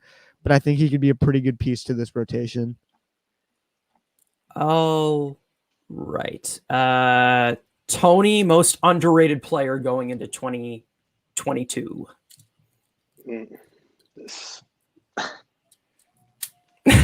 What am I supposed to say? This team sucks. Oh my. He's lived in it. Go to Frank. Let me think about this. Frank. Okay. Frank. I'm gonna go Most with underrated player. Yeah, I'm gonna go with Jeff McNeil, and the reason why is because I've seen a bit too many Mets fans that are literally done with McNeil. Like, we need to get him off the team. Like off the team is kind of pushing it for a guy that since this day he came up has been a good year. 2018, 2019, 2020. And you've seen flashes. Like this 2-game set against Boston and that last game against the series was the Cardinals, whatever series was before Boston. He had a good game there as well. And then, of course, they didn't start him. But still, like the bat that he had against Chris Sale last night where he worked a 10-pitch at bat and then used the opposite field and didn't pull the ball. Like he just did a little bit of a slap swing. That's the Jeff McNeil I know. Slap McNeil that goes the other way, works the count, hits a bunch of foul balls, fights off tough pitches, doesn't strike out. So I think that Jeff McNeil could still do what he does well. Like it's still in there. It's not gone. He's not washed up or anything like that. So just the fact that people like ready to completely take him off the team, I think he's better than that. And not saying he's going to hit over 300 2020, take it to the bank, but I do think he definitely will be significantly better than he was this year. I think this year was a bit of a wash. Like I said before, but with his mental makeup, things spiraled. Once he had a bad week or 2 bad weeks, with the way he is on himself, it turns into a month. If somebody in that dugout could calm him down and just get him to focus up and believe in himself and have confidence in himself, then he would be much better through the entirety of the season. Yeah, I mean that's what you were saying with the whole swing, like the swings he's taking, just like the little slap shot, the chip shot. That's like what he does in golf. I mean, that's what he does. He's a golfer. So Hayden, I'm coming back to you for underrated player going into 20. Yeah, so, I mean, I guess I'm gonna go with Tyler McGill. I mean, he had maybe 2 or 3 bad games where he got a little roughed up, but I think you have to take a positive. You have to every situation is positive, and he handled it pretty well. I mean, he has a mature mindset, not like Steven Matz where he's and flipping out and cursing on the bump. Kind of like David Peterson, looks good. I mean, a guy who came up in a time where, kind of like David Peterson 2.0, he came up in a time where pretty much majority of our roster, in this case, the pitching staff was really all out. He stepped up. He did his job for a dude who only spent a small amount of time, in AAA in the farm system. He really came up and had a big impact. I think whether he will start off on the major league roster next year is still uncertain due to the lack of innings pitched. Hopefully he could try to, turn the offense and get accustomed to that. He has some nice stuff. Pounds the zone well with his fastball. Nice slider as his put-away pitch. Obviously you just want to keep the pitch count low with him, but he manages it. And I think McGill could be a guy who could be really nice and, a really unknown prospect. I knew of him, but I couldn't tell you a single thing about the dude. He's looked nice. He's looked promising. Hopefully next year he could start off on a nice, full, fresh, clean slate. All right, Tony, underrated going into 2022.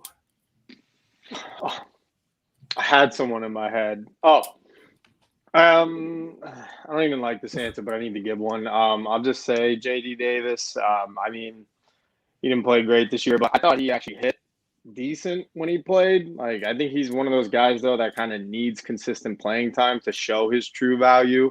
I don't think he's so great coming off the bench cold as a pinch hitter. But when he did play, I thought he actually hit pretty well. And I think his season totals, at least just traditional statistics, look pretty good. I haven't had a chance to dive into the analytics, so I couldn't, really tell you what his outlook is moving forward. But again, it's just the guy doesn't have a position on the field. And I could totally see if we let him go, he's going to go to an AL team, be a DH, and mash 35 home runs. So I'm hoping it doesn't come to that and they can somehow find a spot for him on this roster. Let's hope it's not an NL East team. Okay. I think everybody's gone. Okay. I'm going to go with Drew Smith. All right. And I hate that this guy got hurt this year because it looked like he was finally going to pitch a full season. But now he does have a bit of a home run problem. And that's not as consistent in relievers as people think. So I'm not particularly worried about that. Now, not only fans have underrated him, in my opinion, but I think the Mets have done that as well. We've seen him come into a lot of low leverage situations, kind of as the garbage time pitcher. And it was very confusing because he's shown that he's been able to excel at tight situations for the most part. He had like that one outing in Miami or whatever. So yeah, I expect him to take a step forward next year. And I also need Tony to join the Drew Smith hype train soon. But he's not ready right now, so it's okay. So now let's go into the one that can maybe you can roll with some punches here. And I first want to be clear with the term because some people misinterpret this, and overrated does not mean the player is bad. Okay. It's a title given through the person's view of other people's views. Webster's dictionary out here. All right. So with that being said, I don't want to hear Albert Almora Jr. is overrated because he had a terrible season. We all know he's terrible. So who is the most overrated player on this Mets roster going into 2022? Let me start with Elias. Okay, so if re-signed, I would say Michael Conforto. And I know I sound like let's just have Frank go for me every time now, I guess. But no, I mean, I know I'm coming off as this Michael Conforto hater, but it just seems like every time I mention the idea of moving on from him or investing, into an upgrade or something like that, Mets fans just lose their shit because they love the guy, and I understand he's done a lot of good for this team, but he's also done a lot of bad. He's way too streaky for me. He's had an awful year this year, and I just think people are expecting him to. I understand the concern of kind of the Zach Wheeler effect, where you got this super talented player, and they just need that next step to piece it all together. And usually a change of scenery is kind of what works. So I wouldn't be surprised if Michael Conforto became a much better player on a different team.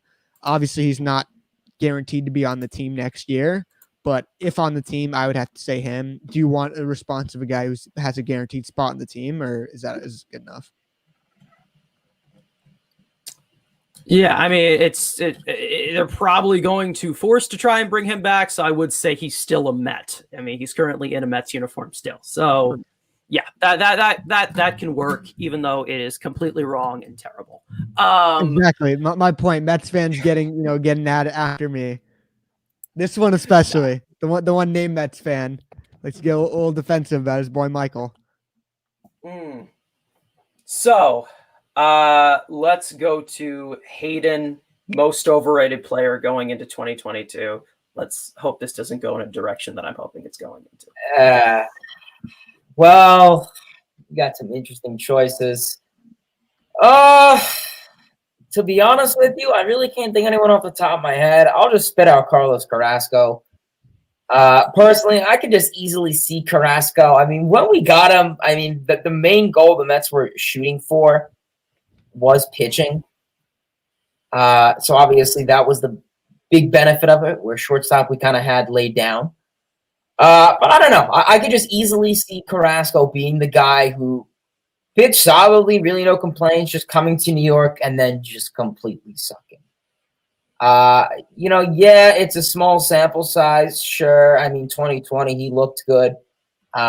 This dude cannot get out of the first inning. I mean, a 14 sub ERA in the first inning. This dude gives a home run after home run after home run in the first inning. I mean, his first pitch ever at Citi Field with the Mets was a a home run to left field by Jonathan India. So, I don't know. Carrasco, personally, everyone's acting like, oh, Cookie Carrasco, oh, yeah, elite all-star. Oh, he could be a number 2 in the rotation. I don't really think so. I agree. DJ Moore-Borner, I agree. Stop the games. Let the Mets play all the games. Don't let the Braves play any more games with Phillies. All right. Frank, your scapegoat is gone. So who's overrated? Yeah, I'm still going to stick with him, though, because I truly do think that the guy is overrated. And the fact that, like, this whole idea of, oh, no, we need to keep Michael Conforto, and just this whole, we can't get other guys because of Michael Conforto, and, we can't lose a draft pick because of Michael Conforto. Just, like, all these different things about him, that we should give him $200 million, that we missed out on George Springer for him. I just don't think it's right, because this guy did not have a good year this year. He was not good in 2016. He was not good in 2018 until he had a crazy month when the Mets were so out of it, and all the numbers meant absolutely nothing. He was good in 19.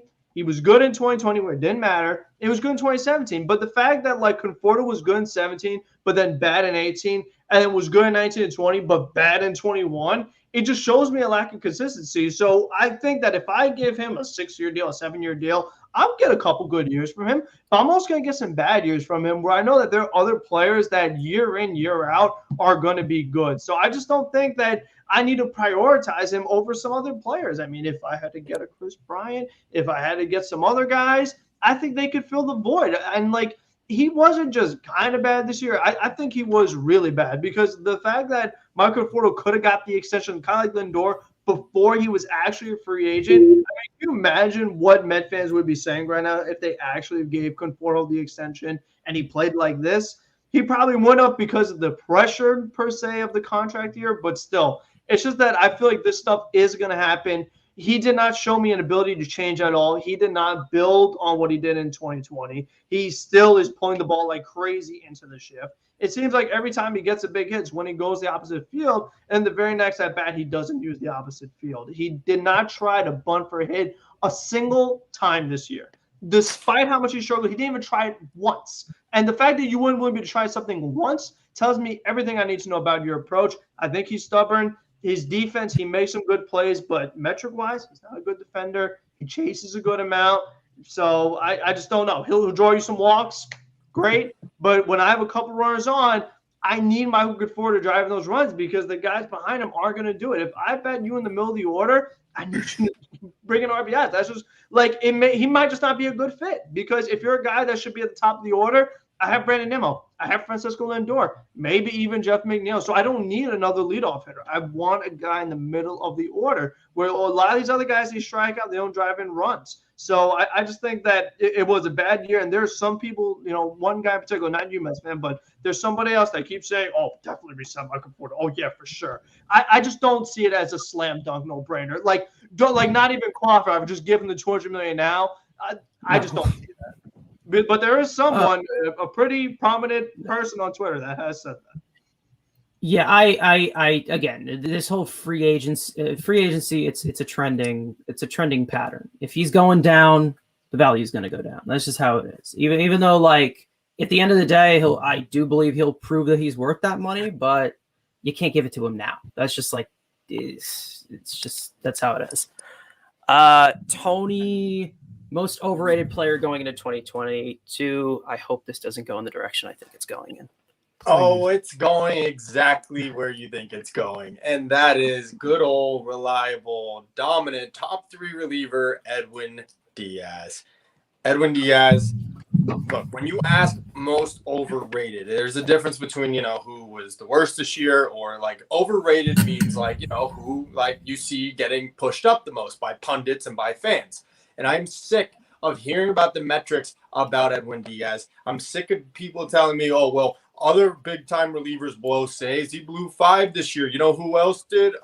Liam Hendricks and, so-and-so from, Chapman. Like, pick a side. Is it analytics or is it traditional blown saves? I don't know. All I know is that I have no faith in Edwin Diaz to get a big-time save when the money counts. When it comes, if the Mets are ever fortunate to be in a pennant race or in the playoffs, I have no confidence that Edwin Diaz will shut down another team the way Josh Hader does it, the way we've seen Liam Hendricks do it in the past. Heck, even the way that Aroldis Chapman has occasionally done it, although he's had a lot of missteps himself.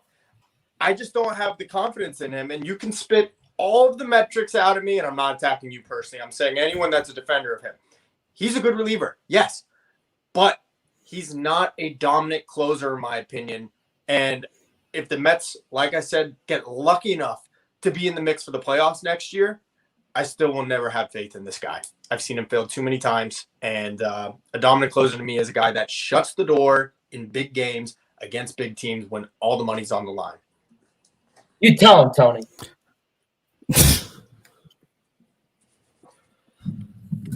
All right, come on. Yeah. All right. Come on. Let's see.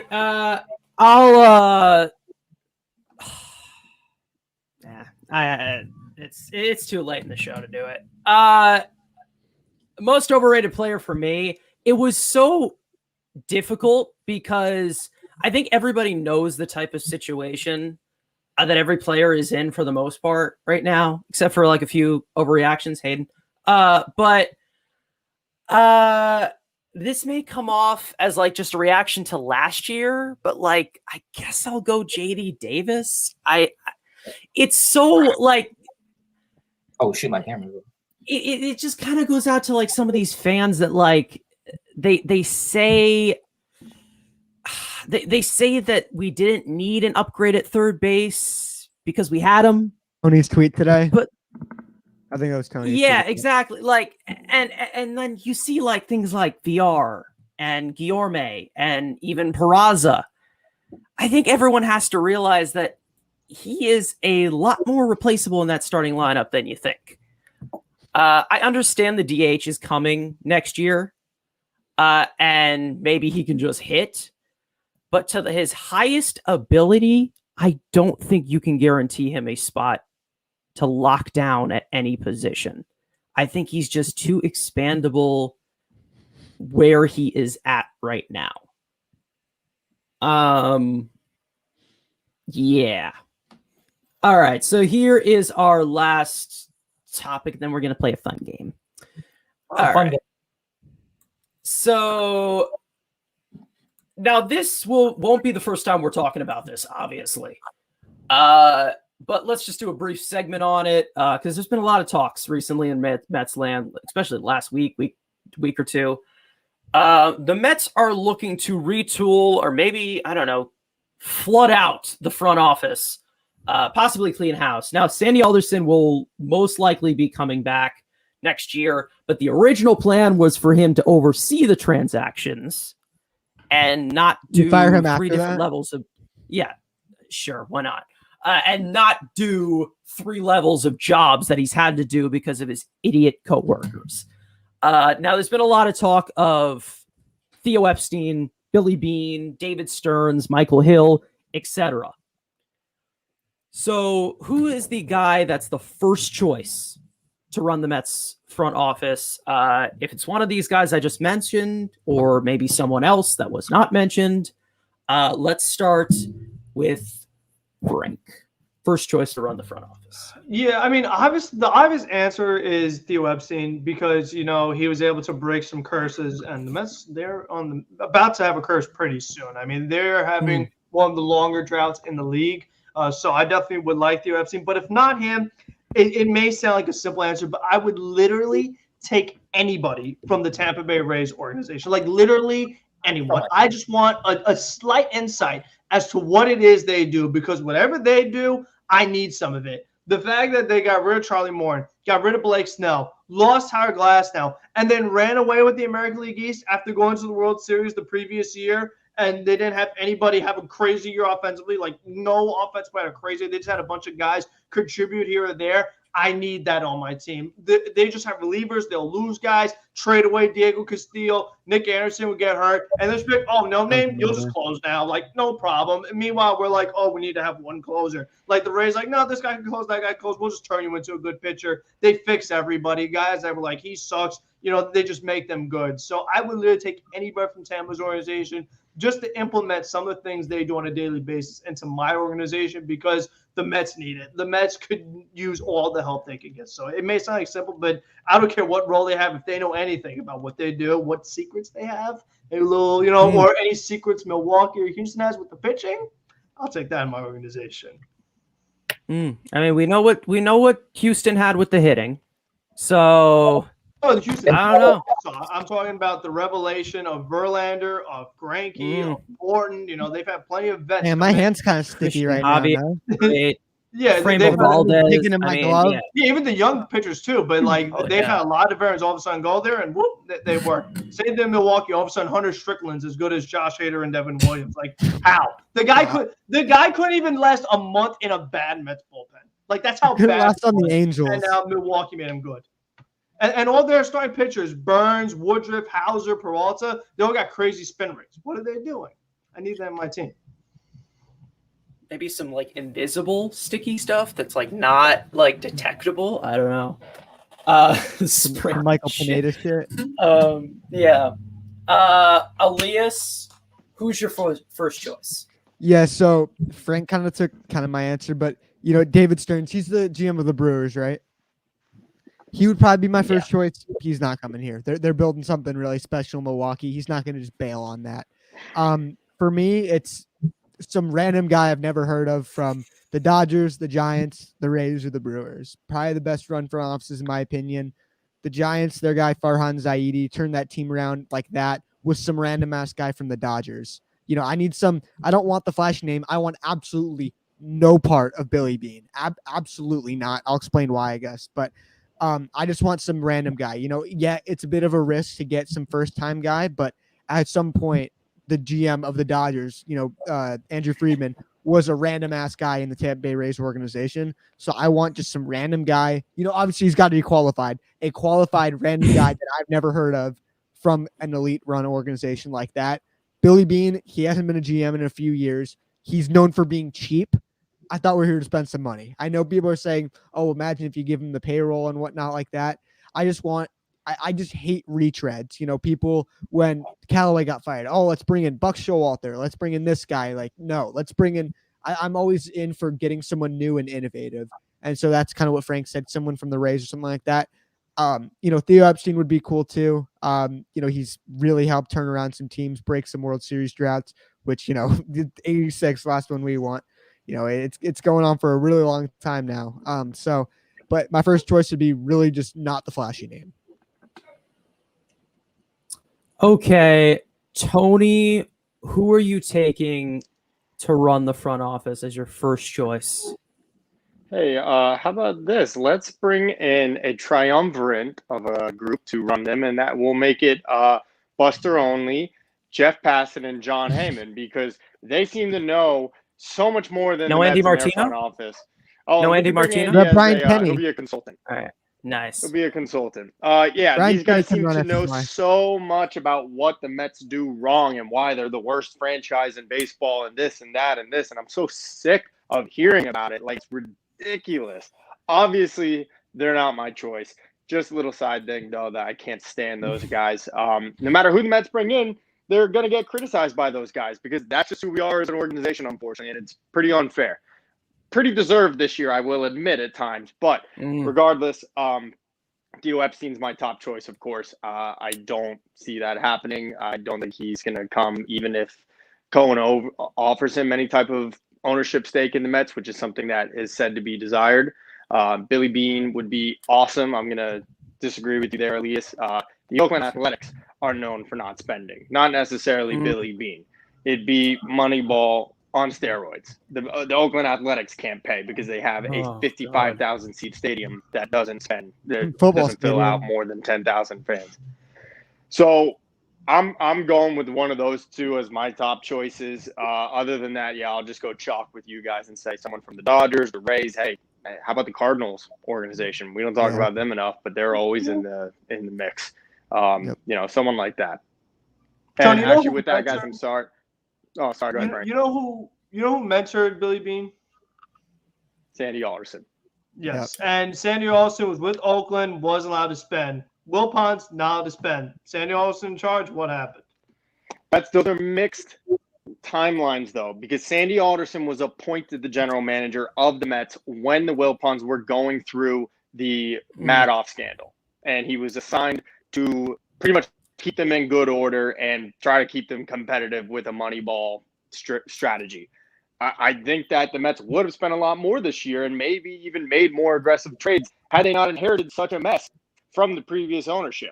So I'm just saying that I think the jury's still out on Cohen as an owner. I think we will spend out the wazoo in the next couple of years, but you can't just build a $5 billion house on a crappy foundation. And that's what he got from the Wilpons. So if you bring in Billy Beane, Theo's my first choice. Billy Beane's my second. I trust Billy Beane will spend appropriately while also bringing in those guys like I can't even think of any, but like I'll go to the Dodgers example, the Max Muncy's, Chris Taylor's, the guys that fall under the radar for other teams and become very productive players for the Oakland Athletics and always get them close to playoffs. All the time that Billy Beane has had, especially recently, what has Oakland done? They go to the wild card game every year, and then they don't do anything. They don't have enough GM in a few years. Their payroll is $57 million. Look at Tampa Bay's payroll. Look at Milwaukee's payroll, and look how good they play. Do people forget they don't have a good Beane farm traded either? Josh Like Donaldson A's don't for have a bunch good of farm. busts? Well, whose fault is that? Who's in future charge of the MVP. Say it again. If the A's have a bad farm system, who's in charge of the organization? I don't think. Yeah, I wouldn't Beane's like say stepped the A's off. have a bad Like farm system. Billy Beane's been out of baseball. Their best prospect is like AJ Puck. I'm pretty sure. Okay, maybe right now, but Tyler Puck was a highly touted prospect. They obviously Ricardo. drafted and developed Matt Chapman. Yeah. They drafted and developed the first baseman. What the hell is it? Matt Or the Olson. third baseman. Chapman's the third Matt baseman. Olson. Before that, Josh Donaldson. I mean, Marcus Simeon. Chris Davis. No, he was Simeon was traded for. Oh yeah, you're right. Okay. Jeff So Samardzija. anyway, sorry. LOL. I see what you're saying. Okay, and that's why I'm saying Theo's my first choice. But yeah, well, I'd be happy with Billy Beane. First choice, but like you said, he is unrealistic. But I think that if you're such a good executive, whether you're Sandy or Billy Beane, eventually you have to get at least one ring. I mean, just even by accident.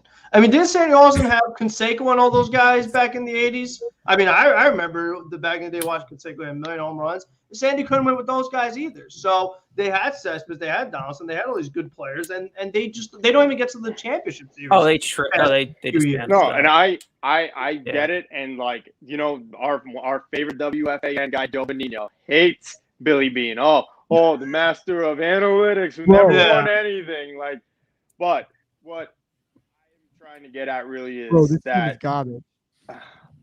I don't even remember what I was going to say now. I had something awesome to say, and now I don't. I can't remember. It was awesome, I swear. Good old Joe Benigno down there in Florida, golfing 24/7. Sorry, this is what I was going to say. The 1992 New York Mets. I'm making a video on them, by the way. Everyone keep an eye out for that one. It's taken way longer than expected. They had a $52 million payroll in 1992. That was the highest ever in baseball history. The Oakland Athletics payroll in 2021 is $57 million. I mean, they couldn't even offer Marcus Semien a qualifying offer last year. Now he has almost 45 home runs with the Toronto Blue Jays. They're working under extremely small margins there. And I really, truly believe that if you bring Bean in, we're going to get the best of both worlds. We're going to get the analytics. We're going to get those guys that, fall by the wayside on other rosters. And we're also going to be able to go out and still make those big acquisitions because Steve Owen loves a big splash. But hey, I could be wrong. Last time GM. Isn't he like the vice president now or something like that? I don't know. Is it? I think so. He's not the GM right now. I know No, that. he doesn't even have to be GM. Bring him in as president of baseball ops and move Sandy up to another made up name. Made up name to make him feel good. Yeah. Okay. All right, guys. Sorry, I gotta go. Assistant Secretary of Baseball Laundry. All right. Thank you, Baseball Tony. laundry. All right. All right, guys. Great stream. Appreciate it, and we'll catch up later. Yeah, absolutely, man. No, very good. All right. Bye. All right, Hayden. I'm pretty sure you're up here for your first choice in the front office. Ooh, we're on quite a spot. Well, there's another position I want to be addressed, but that's for a later thing. We all know what it is.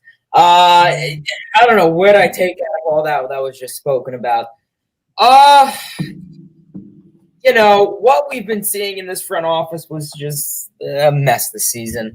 It sucks that Sandy Alderson will be the president next season. Everyone's like, oh, 2-year contract. Yeah, there's something called firing. I don't know if that's a thing.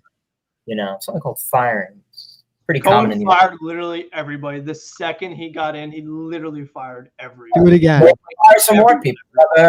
Famous expression, fired. Yeah, I mean, listen, I would love to pry a guy away from Tampa Bay, Milwaukee. What's another good small market team that Giants. Well, they're not small market, but well, still, imagine we got Dave Dombrowski. I don't know. Personally, I guess we'll go as of right now. I mean, the question is, he hasn't been in baseball in a little bit.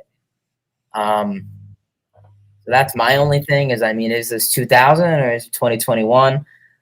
I guess I'll go with it, David Stearns. Is it realistic? No, but I don't know. I mean, listen, being a GM or president of operations in New York, that's a hell of a job. I'll tell you that. You have to speak to the media, and it's New York, so it's not like you're going to play, be the Texas Rangers GM where it's like completely different. So there's plenty of choices. I'll just go David Stearns, spit out a name. I guess kind of change the topic a little away from Billy. It's pretty. I think everybody's said what I've been saying, mixture and everything about the only thing that hasn't been mentioned is I'm a little uneasy about Epstein since he has a lot of ties to Jared Porter and Zach Scott, and he kind of recommended him to Cohen. So Billy Bean, mentor back in the day, Sandy Alderson. So if you don't like Sandy, you're probably gonna like Billy Bean. I think Stearns is definitely the number one addition that I would want. It's probably unrealistic, but it seems like he has a good eye for hiring the best people and to scout talent.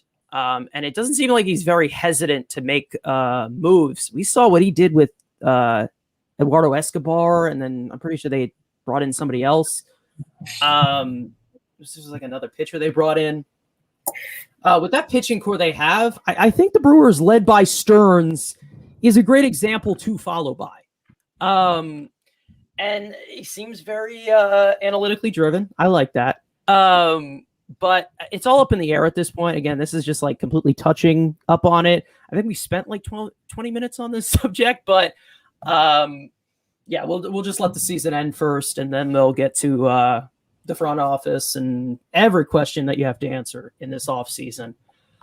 All right. So those are all of our topics for tonight, but we're going to end on a awesome game. I'm going to go around twice on this one. So to end our recap of the season, even though the season's not over yet, let's play a little game here. This one's called Rapid Fire. All right. I have a wheel I'm going to show on the screen for presentation of all 63 players that have played for the Mets this year. Whoever it lands on, the person will have to give a rundown of whatever comes to their mind about them this season. I really hope I get Michael Conforto. Yeah, now this is rapid fire. So these guys will only have 15 seconds to answer because we have players like Wilfredo Tavor and we have Akeem Botstick. Yeah, we have players like that. So maybe you only need 15 seconds. A lot more harder than others. So I'm going to bring up my screen. Let me make sure I have Baseball Savant pages closed, right? Let's see. So here we go. All right. Perfect. Should be good. All right. And then I'll also add something cool too. A 15-second timer.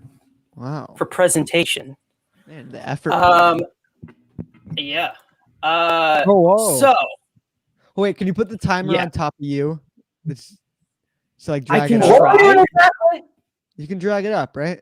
Yeah, there you go. There you go. Perfect. There we go. All right, that should be good. Hopefully Timer, my computer does not lag off of this. But all right, we're gonna spin this wheel. I'm gonna start with Elias. We'll start with him. All right. You have 15 seconds to talk about this player this season. Let's see what we got here. Ooh. Oh. Ooh. Okay. Good. I did not want Chance to go. Interesting. Okay, so you got VR. Yeah, I know. I said I did not want Chance Cisco because I wouldn't say shit. All right. So 15 seconds on the clock about Jonathan VR. Give us a rundown. Go. I thought VR was going to be an absolute disaster. I thought he wouldn't even be on the team by the end of the year. He ended up being put in a starting role and really shut me up. Defense looked really good. Came absolutely clutch in some at-bats and actually hit well, which the rest of the team did not. All right. Cool. All right. And send VR. Send VR, please. And send VR as well. About as much as it's been send VR just for 50 seconds. So I'm gonna. No, I'll keep. Let's just keep. Where is he? I feel like this is rigged somehow. I don't know why. Dude, it might be. I don't know. It might be listening to us. Frank, let's see what you get here. What are we doing? We're like talking Twitter. Okay, these are getting pretty related to us, which is kind of weird. Oh, okay. Like there's one shitty one before a good one. All right, so Seth Lugo, 15 seconds. What do you got on him this year? Coming back from the surgery was not the same guy. He struggled with the 2-inning work. Velo is not there. Command is there, but he still has elite outings, so I have confidence in for next year. Elite Seth Lugo. Elite Seth Lugo. All right. Now, let me. Whoops. Stop. Thank you. There we go. There we go. All right, Hayden. Yes, sir. It's time to talk quick. What am I doing? I'm just talking about a player or talking why they struggled? About a player, about their season. What did you see from them from your own two eyes? Let's see what you got here. You have 15 seconds. Get Pete Alonso. Please get Pete Alonso. Please get Brandon Nimmo. Please get Alonso or Nimmo. Get someone shitty.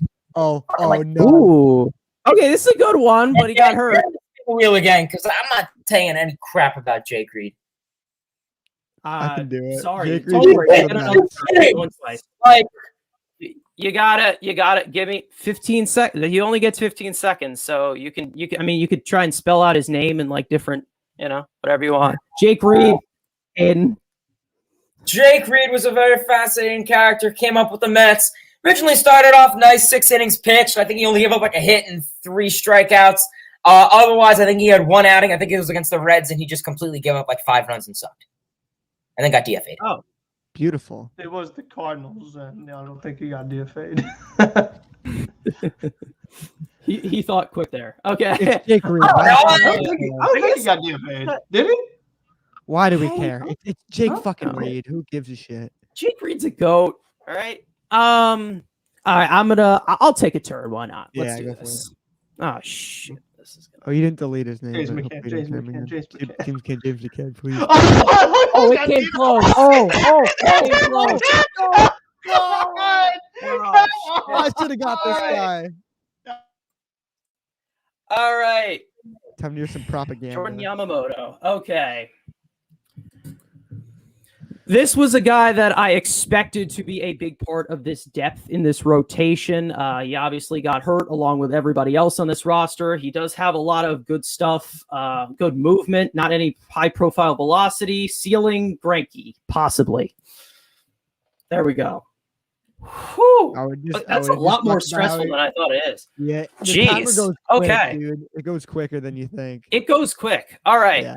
One more round, It and then could we'll not say be closer to goodbye. McCann. It literally is right there. Yeah, Right it was there, dude. right fucking there, dude. I Dodge Unlucky my McCann. Dylan, but what are we gonna unlucky. What are we gonna say about Dylan Betances?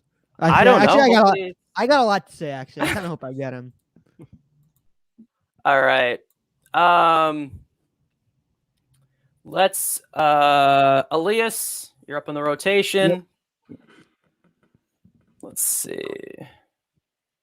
Happy buys. Oh, Oh, Jacob no. Barnes. Yeah. Oh, no. Chadwick Foley. Oh, that's Jacob bad. Barnes. Oh. Oh, that's bad. Okay. Oh, I know. I got some good Jacob- stuff. Jacob Barnes, 15 seconds. right. Jacob Barnes' first move made this offseason, and he described this team in a nutshell. Fucking sucked. Most punchable face I've ever seen. He can stay in Toronto. Send him to the moon. He fucking sucks. I hate you. You suck. I don't know. I said All it in right, like a man. different perspective, like I'm talking at him.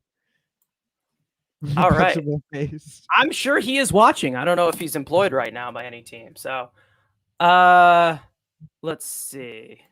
Fernando All Tatis, right. your daddy. Yeah. All right. So, Frank. Let's see. Oh God. Can we just talk about how big of a tragedy it Ooh. is that there's this Oh! many players? I like that. I like He's that. Puerto Rican. All that shit. Puerto Rican recognizes Puerto Rican. All right. Javi Baez, 15 seconds. Floor is yours. El Mago has done so much in such a little amount of time. He's been as good as Cespedes by the numbers. We need to bring him back so he can do it in a full year. He's played like MVP bias from 18, so I want to keep him in the worst way. I do too, man. All right. I can't believe I'm saying that. All right. Hayden, this is your chance to get a better player here. All right. What, if Jacob it's- Barnes isn't good? Team Bostic, I'm gonna lose my mind. Lose it. Who's someone hated All right. really hated? Give him Jeff Hartleaf.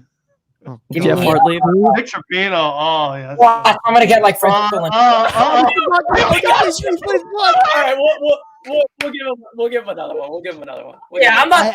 I don't remember. Hey, him, go, if go. I'm being honest. You gotta have some kind of analysis. You can't just say, "Oh, this guy just sucked." All right, let's go one more I time. don't remember Yeah, him. That's no the offense. I'm issue. getting these numbnuts that were on the Yeah. roster for like 2 days and then got DFA'd or something. Oh, Mazika. Okay. This is Hey, great. Okay, Patty let's freaking go. Maz. Yes, baby. All right. 15 seconds. Patrick Mazika. All right, Patrick Mazzika was the absolute MVP. Pretty much when I do my live streams for extra innings, I always cover walk-offs, and I did catch 2 of Mazika's walk-offs. I refer to him as the MVP. 2 walk-offs before his first hit. MVP, extend him. Nice. I forgot. Yeah, Awesome. 2 walk-ups for getting a hit. Yeah, I Such a know. lovable guy. That's legendary. Such a man. lovable guy. Didn't We even do hit one at more 50, round. One but more round. Clutch is clutch. All Let's right, get well, all I these gotta players. go. I'm gonna go here. Aw. Chat, do you guys want to do another round? Let us know, but I'll go here. Because there's so many fucking players we've used. And it's crazy how many of them Yeah. are so good. Yeah. Oh no! Please, please, please, please. Oh shit. That's not good. Okay. Yes. Jesus Christ. 15 seconds for Albert Almora Jr. This guy is one of the biggest draft busts in baseball history. He's already shown his ceiling. He's an absolute war criminal. He makes me sick. I just didn't like him in the first place. I hate how he stole time from Khalil Lee. All right. One more round. Anybody? Sure, let's do another round. Yeah, All right. One more. One more, boys, because All right, here we we go. are already past the 2-hour mark. Yeah, Let whatever. me. There we go. Okay, let's reset this. All right. Remove. All right. Elias. Let's do it. Oh shit, it's lagging. Ooh. I mean, we already had somebody do it, but to be No, honest, I want want him to someone do else. this. Do I do it? I kind of want to do someone else. I I'll do kind it. of want him to do no, this. because I'm just gonna say no. I want someone else because you already know what I'm gonna say. All right. Yeah, because Yeah, you like, didn't remove this him, thing, yeah. like, yeah, that thing is like, It lagged while Yeah, it was pop. spinning too, so I didn't get to see it Mhm. land. Mm. Is it spinning?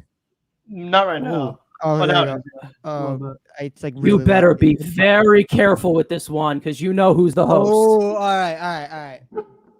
All right. All right, ready? 15 seconds. Luis Guillorme, the best player on the team.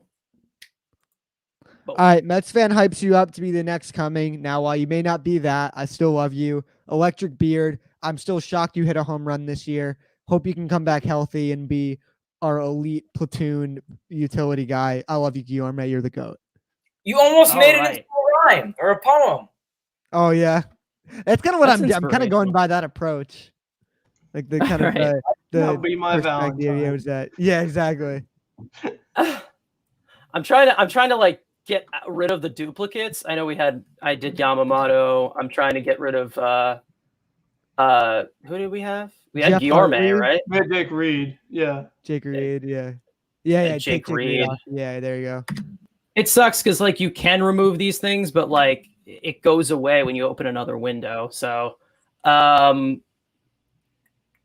Guillorme will take off of here. Okay. Frank, Yes. here we go. Here we go. Give me Tomas Nido. Michael Conforto. No, I'd save that for Tony. This thing is listening to us. All right. James- David Oh. Peterson. Interesting. Okay.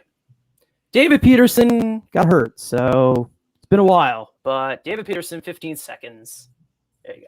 I was a little disappointed, Pearson, because I love what I saw in the rookie year. I thought maybe he had something going. He had a lot of bad starts. He got hurt and then got hurt while getting hurt. So hopefully he comes back soon and Hefner could fix him because he can be good, I think. Yeah, I mean, how old is he? He's 26, He's still right? young. He's, Yeah, he's he's in still his young. 20s. Yeah. Yeah, first round draft pick. Nice. Okay. David Peterson trying to find him quickly and remove him. Oh my God. Did anybody else see him? Jeez. I think Whatever. Okay. He's gone now, yeah. All right. Hayden, your final turn. Let's see if you can get a good one. He's gotten Jake Reed, Patrick Mazzika, and Jeff Hartlieb so far. Watch, I'm gonna get like Banda or Cisco, bruh. Seriously, No way. All right, you already. seriously. No fucking This way. wheel hates him. We'll go on. We'll do another one. This is like that Akinator shit. It's low key listening. Yeah, to you. it's I listening get to you. it. All right, Hayden. This thing hates him. It does. Give him. Khalil Lee. Please. Oh shit! Fuck. Oh no. I Okay. wish I got him. Damn it. This is Okay. perfect. This is Wait. nothing. Don't play it yet. Don't play it yet. Don't play it yet. Don't play it yet. All right, we all know this Don't is- play it yet. It's gonna bring up some sound bites. Oh yeah, we do know We it. haven't heard this. Okay, okay, go. All right.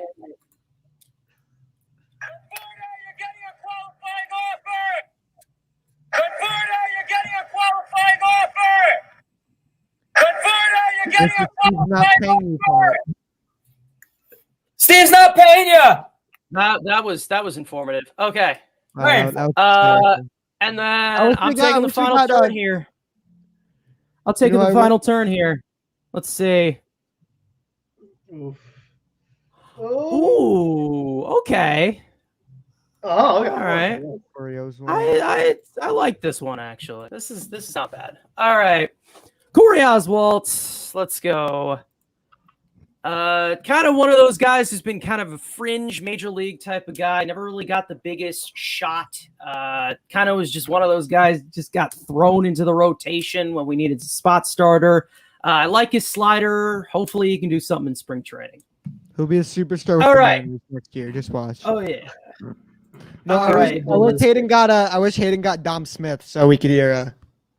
Oh no. Yeah. Fuck you, Smith, you fucking cocksucker. All right. Yes. That's so yeah, that's gonna be it for Mets Weekly. Fun episode. We recap Payne, and that was crazy. I'm gonna let these guys close out their closing remarks to the jury. We'll start with Frank About Sports. Yep, Frank About Sports' name, as you see it on the screen. Do occasional live streams, like to react to news, maybe some football and basketball stuff coming. We'll see, but definitely a lot of the baseball offseason. That's going to be the main focus. That's what the people like, so it's what the people will get. So hopefully the offseason could get here pretty soon, because right now Mets have nothing exciting going on. All right, Mets talk with Hayden. What's going on, everyone? Mets Talk with Hayden is the name. Raging is the game. Appreciate everyone for tuning in, and of course, Mets fan for hosting. You did a very good job. A+. Mets Talk with Hayden is the name. Raging is the game. Live streams over news, predictions, series summaries, previews.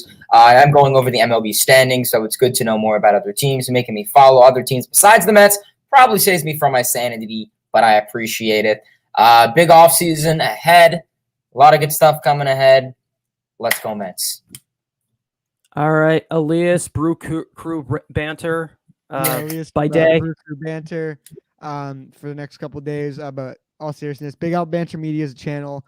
Been really slacking on the content. Work schedule and stuff's crazy right now. I'm really gonna try to get that. Gonna get a lot of football stuff out for people who are into that.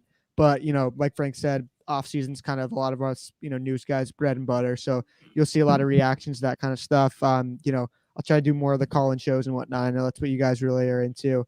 Just keep your eye out. All sorts of good, Frank. All sorts of good stuff. Want to thank you guys for having me on. It wasn't it was a terrible season, obviously, but you guys, the audience and my awesome co-host made it a lot better. So appreciate it, guys, and appreciate you checking out my channel, Big Apple Banter Media.